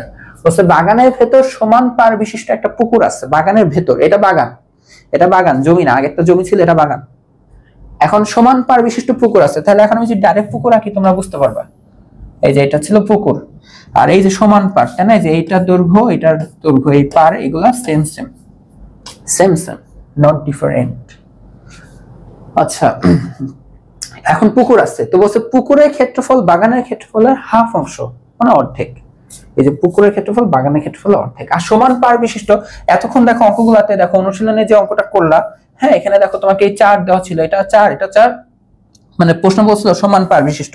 উদাহরণে যেটা করলা, উদাহরণে কিন্তু তোমাকে পার বলে দিছিল সমান পার, আবার এটা বলেছিল 4 4 4, বাট এই অঙ্কে তোমাকে কিন্তু বলে নাই যে পারটা কত, তোমাকে বলছে পার কত বলে নাই, বা বলছে বাগানের ভেতর সমান পার বিশিষ্ট, বাট কত পার বিশিষ্ট এটা বলে নাই। আপাতত যেহেতু বলে না, আমরা তাহলে এইটাকে x ধরবো, সমান পার, এটাকে x, এটা x, ঠিক আছে। আগের বার তোমাকে এইটা দিত, তুমি হয় এইটাকে ধরতা x, তাই না, উদাহরণে, বাট এবার উদাহরণ তুমি সবই জানো, পার জানো না, তাইলেই হয়ে যাবে, আর সমস্যা নেই। তাহলে পারকে x ধরলাম। আচ্ছা, এখন পার বিশিষ্ট পুকুর আছে, বলছে এখন পুকুরের ক্ষেত্রফল বাগানের ক্ষেত্রফলের হাফ অংশ হলে পুকুরের দৈর্ঘ্য প্রস্থ নির্ণয় করো। তো এখন আমরা যেহেতু পারকে x ধরছি, আমরা কিন্তু পুকুরের দৈর্ঘ্যকে এই x এর মাধ্যমে প্রকাশ করতে পারবো। কিভাবে? এই টোটাল দৈর্ঘ্য 40, তো এখানে x এখানে x, তাহলে 40 - x - x মানে 40 - 2x হবে। তাহলে এইটা হবে কি আমাদের পুকুরের দৈর্ঘ্য। পুকুরের প্রস্থটা আমরা বের করতে পারবো। টোটাল প্রস্থ 30, তো এখান থেকে x x বিয়োগ যাবে 30 - 2x, তার মানে পুকুরের প্রস্থ পেয়ে গেলাম, পুকুরের দৈর্ঘ্য প্রস্থ পেয়ে গেলাম। তাহলে ওইখান থেকে পুকুরের ক্ষেত্রফল লিখতে পারবো। আর প্রশ্ন মতে আমরা লিখবো যে পুকুরের ক্ষেত্রফল বাগানের ক্ষেত্রফলের হাফ অংশ, প্রশ্নের কনসেপ্টে লিখে দিব, অঙ্ক হয়ে যাবে। তাহলে দেখো আমরা সলিউশন শুরু করি, যে ধরি সমান পার, হ্যাঁ, যে সমান পার সমান সমান, এটাকে আমরা লিখে দিই যে x মিটার, ঠিক আছে। আচ্ছা, x মিটার এটা আমরা ধরে নিলাম। আর এখানে এমনিতে দেওয়া আছে কি বলবো, দেওয়া আছে যে এটা তো বাগান, বাগানের দৈর্ঘ্য 40 মিটার, যে বাগানের দৈর্ঘ্য 40 মিটার, প্রস্থ 30 মিটার, তাই না? ওকে, তাহলে আমরা ওভারঅল বাগানের ক্ষেত্রফলটা পেয়ে যেতে পারি। সুতরাং বাগানের ক্ষেত্রফল বলো কত হবে, দৈর্ঘ্য ইনটু প্রস্থ, 40 × 30, 3 ছাড়া কত হয়, 12 না? তার মানে 1200 বর্গ মিটার। আমরা বাগানের ক্ষেত্রফলটা পেয়ে গেলাম। এখন যেহেতু সমান পার বলছি, তাহলে এখন আমরা পুকুরের ক্ষেত্রফল নিয়ে আলোচনা করতে যাব, কারণ আমরা জানি পুকুরের ক্ষেত্রফল নাকি বাগানের অর্ধেক, বাগানের ক্ষেত্রফলের অর্ধেক।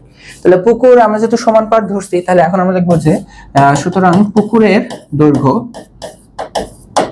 এই চিত্র অনুসারে কি আসা উচিত বলো, পুকুরের দৈর্ঘ্য এই যে এই লেন্থটুকু, তো টোটাল 40, এখান থেকে x বিয়োগ এখান থেকে x বিয়োগ, মানে 40 - x - x মিটার, অর্থাৎ 40 - 2x মিটার। তারপর পুকুরের তুমি প্রস্থ কি লিখতে পারো, টোটাল 30, এখান থেকে x এখান থেকে x বিয়োগ যাবে, অর্থাৎ 30, নিজেকে নাপিত মনে হচ্ছিল, এরকম এরকম করে কাটতেছিলাম, তাই না,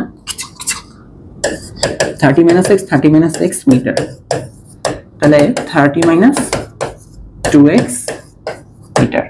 তাহলে এই হচ্ছে পুকুরের দৈর্ঘ্য প্রস্থ। এখন কিন্তু তুমি পুকুরের ক্ষেত্রফল বের করতে পারো। তাহলে হিসাব মতো তোমার পুকুরের ক্ষেত্রফল কত আসবে, 40 - 2x, না এখানে জায়গা হয় না, এত কষ্ট করে লিখলাম, জায়গা না হলে নাই। সুতরাং পুকুরের ক্ষেত্রফল কি হবে বলো, এই যে দৈর্ঘ্য ইনটু প্রস্থ, 40 - 2x ইনটু 30 - 2x,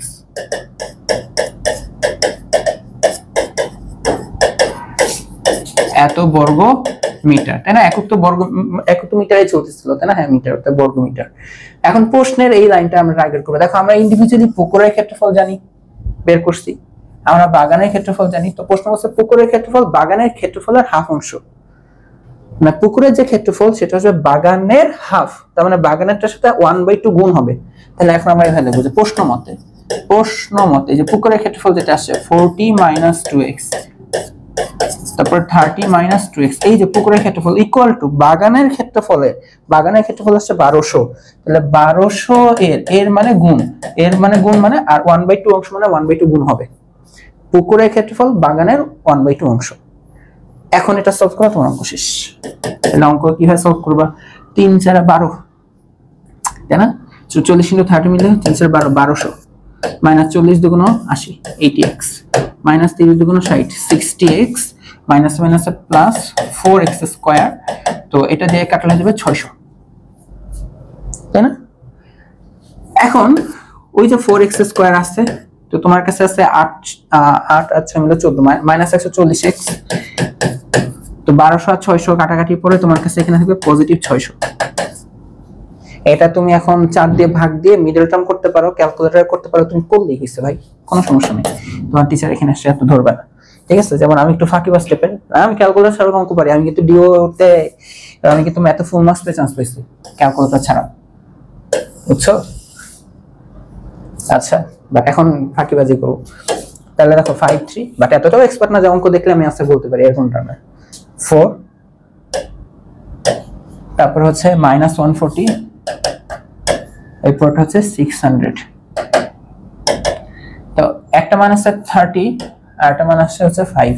তার মানে খেয়াল করো যে x = হচ্ছে 30 মিটার অথবা x = হচ্ছে 5 মিটার। তোমাদের যদি ডাউট হয় যে কারো যে ভাইয়া আমার তো এভাবে ক্যালকুলেটর লিখতে কেমন জানি লাগতেছে, মনে হচ্ছে টিচার মার্কস দেবে কি দেবে না, তোমাদের একটা আমি পদ্ধতি শিখাই দিই। এই যে আনসারটা তুমি লিখছো একটু ঢং করবা এখানে, এটা x = 30 না, এটাকে এক পাশ 0 করো, অর্থাৎ x - 30 = 0, তো x - 30 এভাবে লিখে দিবা। আর এটা কি আসছে x = 5 না, এটাকে এই পাশে এটা নিয়ে আসবা, x - 5 = 0। এই লাইন লিখলে টিচার জীবনও কাটতে পারবে না, তার সাহসী হবে না কাটার। তো ওটা তোমাকে আমার মেধাবী মনে করবে যে তুমি ওই লাইন থেকে ডাইরেক্ট লিখে দিছো, ওয়াও সো গ্রেট। আচ্ছা, বুঝতে পারছো? এই হচ্ছে প্রসেস। এখন খেয়াল করো x মানে কি ছিল বলো? x খুবই খারাপ একটা জিনিস যার লাইফে থাকে জীবন তছনছ। আচ্ছা, তো x ছিল হচ্ছে সমান পারের দৈর্ঘ্য, মানে সমান পার কতটুকু চওড়া, তাই না? আমাদের আছে কিন্তু পুকুরের দৈর্ঘ্য প্রস্থ, এই যে পুকুরের দৈর্ঘ্য হচ্ছে এটা 40 - 2x, 30 - 2x, এটা হবে आंसर, বাট x এর মানটা তো জানতে হবে। তো এখন খেয়াল করো x হচ্ছে গিয়ে তোমার পারের দৈর্ঘ্য। এখন পারের দৈর্ঘ্য কিন্তু কম হয়, আমাদের কিন্তু অলরেডি প্রস্থ 30 মিটার, তো পার কখনো 30 বেশি হইতে পারে না। তোমাকে একটা চিত্র দেখাই তাহলে বুঝে যাবে। যে ধরো একটা পুকুরের পার, ধরো পুকুরটা হচ্ছে এই যে এই ছোট জায়গায় পুকুর, তাহলে দেখো এই পুকুরের একটা পার দেখো অ্যাটলিস্ট এটা তো প্রস্থের চেয়ে ছোট হতেই হবে। ধরো পুকুর একদম ঘেঁষে গেছে, যদি এত ছোট পুকুর তো হবে না, তাও দেখো পুকুর ধরে নাও এই ছোট্ট একটা জায়গা, পুকুরের একটা পার অ্যাটলিস্ট কি হবে বলো তো? প্রস্থের চেয়ে ছোট হবেই। এখন তুমি যদি বলো যে না আমার পুকুরের পার হচ্ছে প্রস্থের সমান, তাহলে তোমার পুকুর তো জমির বাইরে, তাহলে না আমরা চিন্তা করতে এই যে এইটা পুকুর, এই যে তোমার পার। বাট আমাদের প্রশ্ন হচ্ছে তোমার পুকুর জমির ভেতরে, বাগানের ভেতরে, বাগান না জমি বলছিল, যেটা ইচ্ছা সেটা বলো, এটা তো ভেতরে, বাইরে না। তাহলে আমাদের কখনো প্রস্থের চেয়ে বা দৈর্ঘ্যের চেয়ে বেশি আসতে পারে। ধরো তুমি বলো যে না ভাই এই যে আমাদের পুকুর, এই দেখো পুকুরের পাড়ের দৈর্ঘ্য তো দেখো যে এটা কি টোটাল দৈর্ঘ্যের থেকে কম হইতে হবে, তার দৈর্ঘ্য প্রস্থের চেয়ে কখনো সমান বা বেশি হইতে পারবেই না, কম হইলে অ্যাকসেপ্টেবল। এইখানে যেমন আমাদের সমান পার আসছে একটা 30 মিটার, পুকুরের প্রস্থ সর্বোচ্চ মানে সর্বনিম্ন একটা হচ্ছে দৈর্ঘ্য আর একটা হচ্ছে প্রস্থ, সবথেকে ছোটটাই হচ্ছে 30 মিটার। এই পার কখনো আমাদের প্রস্থের সমান হইতে পারবে না, তাহলে এটা হবে শুধুমাত্র 5 মিটার। এই কথাটা সুন্দর করে লিখে দিবা যে পারের প্রশস্ততা প্রস্থের সমান হতে পারে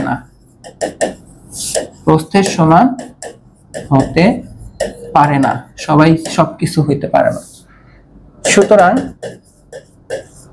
পারের প্রশস্ততা বা x যেটা সেটা আমাদের 5 মিটার। ওইটা গ্রহণযোগ্য না, 30টা গ্রহণযোগ্য না। এখন আমাদের প্রশ্ন যা ছিল ওইটা অ্যান্সার বের করে দাও। প্রশ্ন ছিল পুকুরের দৈর্ঘ্য পুকুরের প্রস্থ, তাহলে এই যে পুকুরের দৈর্ঘ্য 40 - 2x, প্রস্থ 30 - 2x। তাহলে তুমি এখন লিখবা যে সুতরাং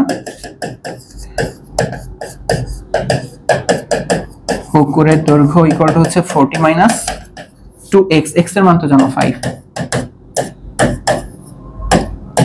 তো 40 - 5 × 10 ডাইরেক্ট লিখি, ঠিক আছে 30। আর পুকুরের প্রস্থ বলো, এটা দেখলাম কত জানি 30 - 2x, তাহলে 30 - 2 × x এর মান আবার 5 এত মিটার, তাহলে 30 - 10 মানে 20 মিটার। তাহলে এই হচ্ছে অ্যানসার, ঠিক আছে, যে এটা 30 আর 20 মিটারই হচ্ছে আমাদের অ্যানসার, ঠিক আছে, এই হচ্ছে অ্যানসার। শেষ। সুন্দর করে পরে লিখতে পারো যে পুকুরের দৈর্ঘ্য 30 মিটার, প্রস্থ 20 মিটার। আমি এমন মতন করে রেখে দিলাম। আশা করি তোমরা বুঝতেছো। আজকে ক্লাস শেষ হয় না কেন? দেখো অনুশীলনী 4, একটি বর্গাকার মাঠের বাহিরে, আচ্ছা এবার একটা বর্গাকার মাঠ আবার বাহিরে 5 মিটার চওড়া একটা রাস্তা আছে, রাস্তার ক্ষেত্রফল 500 বর্গ মিটার, মাঠের ক্ষেত্রফল কত এটা পারতে হবে। এখন বলো না যে ভাই আপনি ফার্স্টেটেড হয়ে এসডব্লিউ দিতে, না এটা পারতে হবে, আর এগুলা করাইছি এটা কোনো ব্যাপার? মুয়ার অঙ্ক, মুয়া মানে বুঝো, মানে দিলেই যেটা পারে। আচ্ছা এখন দেখো অনুশীলনী 5 নম্বর প্রশ্নটা, যে একটা বর্গাকার মাঠের পরিসীমা, একটি বর্গক্ষেত্রের পরিসীমা একটি আয়তক্ষেত্রের পরিসীমা সমান। বুঝছো কি বলছে? যে একটি বর্গক্ষেত্রের পরিসীমা একটি আয়তক্ষেত্রের পরিসীমা সমান। আমার কাছে বর্গক্ষেত্র আছে, আয়তক্ষেত্র আছে। আয়তক্ষেত্রটি দৈর্ঘ্য প্রস্থের 3 গুণ এবং ক্ষেত্রফল এত।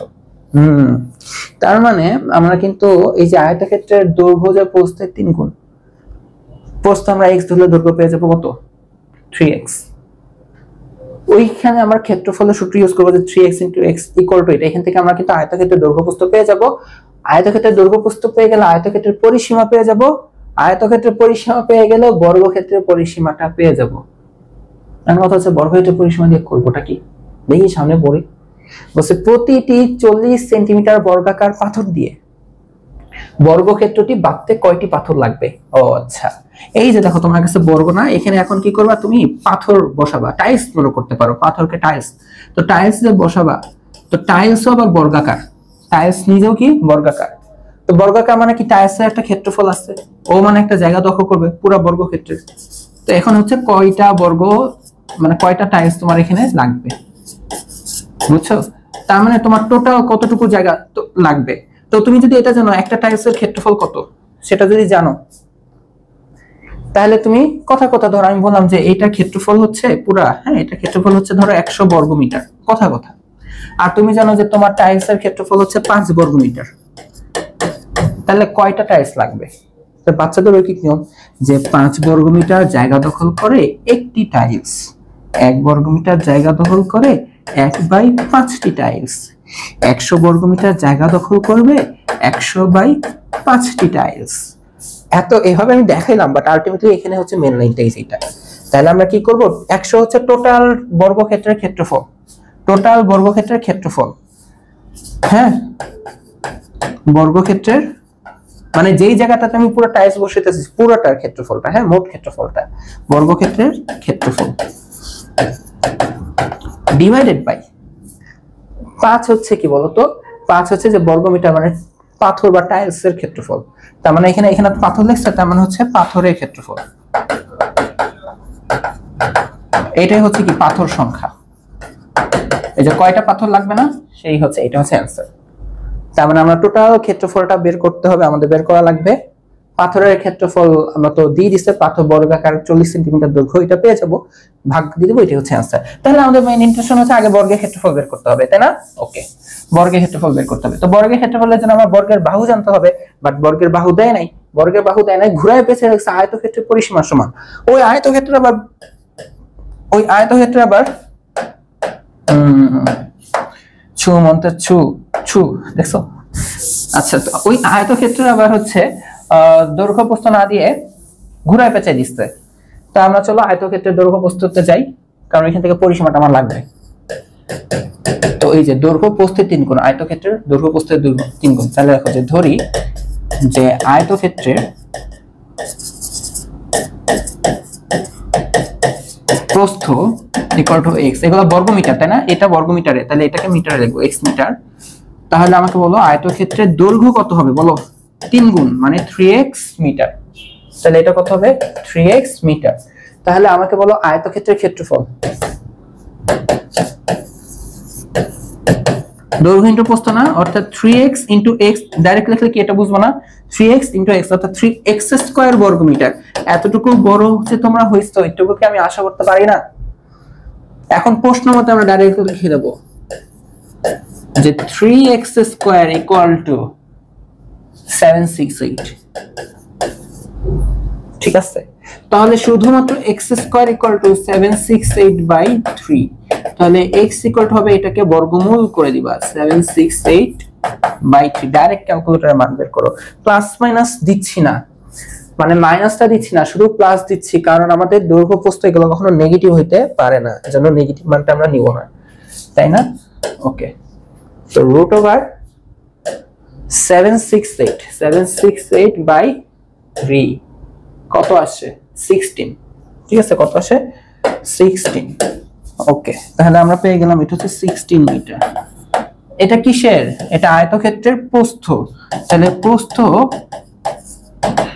16 মিটার কার আয়তক্ষেত্রের, সুতরাং দৈর্ঘ্য কত বলো তো, দৈর্ঘ্য হবে 3 ইনটু x অর্থাৎ 3 ইনটু 16 মিটার, 318 হাতে আছে 1, 3 একে 3 হলো 4 মানে 48 মিটার। তাহলে আমাকে বলো আয়তক্ষেত্রের পরিসীমা কত, আয়তক্ষেত্রের পরিসীমা কত, এটা আমাকে এখন বলতে হবে, কারণ আমার আয়তক্ষেত্রের পরিসীমা বর্গের পরিসীমা। তাহলে এখন আমরা বলবো আয়তক্ষেত্রের পরিসীমা,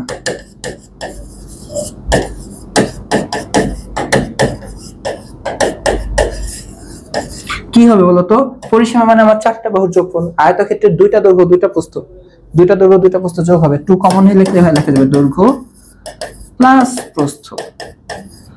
তাহলে 2 দৈর্ঘ্য কত আসছে 16, না দৈর্ঘ্য কত আসছে 48, প্রস্থ 16, এত মিটার। কত আসে বলো, 128 মিটার। এইটা ইকুয়াল টু, তুমি এখন লিখবা আয়তক্ষেত্রের পরিসীমা, প্রশ্ন বলছে বর্গক্ষেত্রের পরিসীমা, ইকুয়াল টু বর্গক্ষেত্রের পরিসীমা।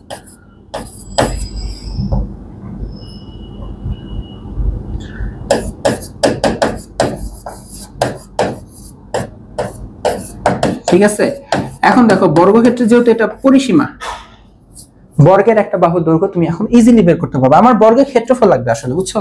তাহলে বর্গের একটা বাহু তুমি এখন ইজিলি লিখতে পারবা, যে ধরি বর্গক্ষেত্রের একটি বাহু এ,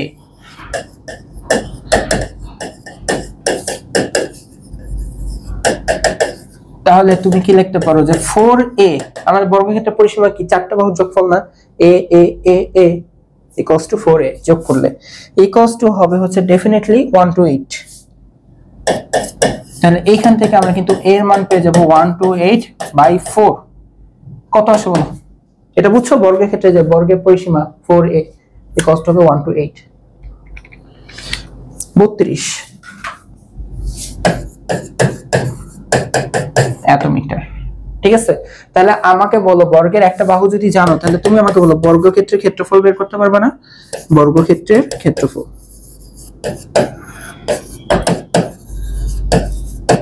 কি হয়, বাহু স্কয়ার অর্থাৎ 32 এত বর্গ মিটার। তাহলে 30 স্কয়ার করলে কত আসে 1024। ওকে, তো আমরা বর্গক্ষেত্রের ক্ষেত্রফলটা পেয়ে গেছি টোটাল, যেটা আমাদের লাগতো, তাই না? অনেকগুলো স্টেপ করার পর দৈর্ঘ্য প্রস্থ কনস্ট থেকে ক্ষেত্রফল, দেন আয়তের পরিসীমা, দেন বর্গের পরিসীমা, ওইখান থেকে বাহুর দৈর্ঘ্য বের করে ক্ষেত্রফল বের করছি। এখন বলা হচ্ছে এটাকে আমরা হচ্ছে যে পাথর দিয়ে মোড়াবো সেটাও বর্গাকার, ওর একটা বাহু 40 সেন্টিমিটার, এটাকে মিটারে করবা। ক্ষেত্রফল আমরা যেহেতু ক্ষেত্রফল বাই ক্ষেত্রফল করব, তো বর্গমিটার বাই বর্গমিটার একই একক আসতে হবে। এটা সেন্টিমিটার, তো এটাকে তুমি স্কয়ার করলে পাথরের ক্ষেত্রফল পেয়ে যাবা, বাট এটা বর্গ সেন্টিমিটারে পাবা। তো আমাদের আগে কাজ হবে এটাকে মিটারে নিয়ে যাওয়া। তো এখন লেখো যে বর্গাকার পাথর, হ্যাঁ এখানে লেখো যে আবার, এখানে লেখো যে আবার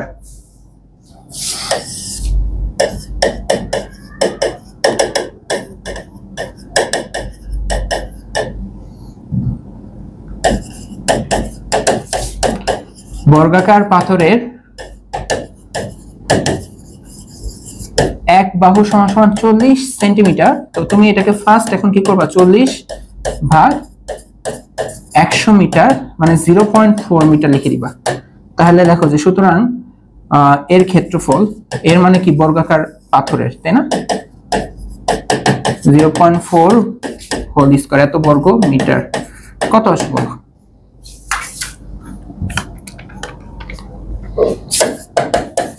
হাই হাই, আমি এটা ক্যালকুলেটরে সলভ করছি, 0.16 বর্গ মিটার। তাহলে এখন দেখো তুমি পাথরের ক্ষেত্রফল জানো, টোটাল যে জায়গা মোড়াবা পাথর সেটার সেই পুরো জায়গার ক্ষেত্রফল জানো। তা আমাদের প্রশ্ন হচ্ছে কি বলতো, আমাদের প্রশ্ন হচ্ছে কতটি পাথর লাগবে। তাহলে এখন আমরা ডাইরেক্টলি বুঝে পাথরের সংখ্যা, এটা অফিশিয়ালি লিখবা যে সুতরাং ওইটা দিয়ে মোড়াইতে বা বাঁধতে পাথর সংখ্যা হবে এই যে বর্গের ক্ষেত্রফল 1024 ডিভাইডেড বাই 0.16। আমি কিন্তু দেখাইছি এটা কেন এইভাবে ভাগ দিয়ে করা হচ্ছে, তাই না, জ্যামিতিক নিয়ম যে এত এরিয়া দখল করে মাত্র একটা টাইলস বা একটা পাথর, তাহলে একটা এরিয়া দখল করবে এত বাই এত, টোটালটা দখল করবে এটা গুণ হবে। তাহলে এটা কত আসে দেখো, 6400টি, অনেকগুলো তাই না।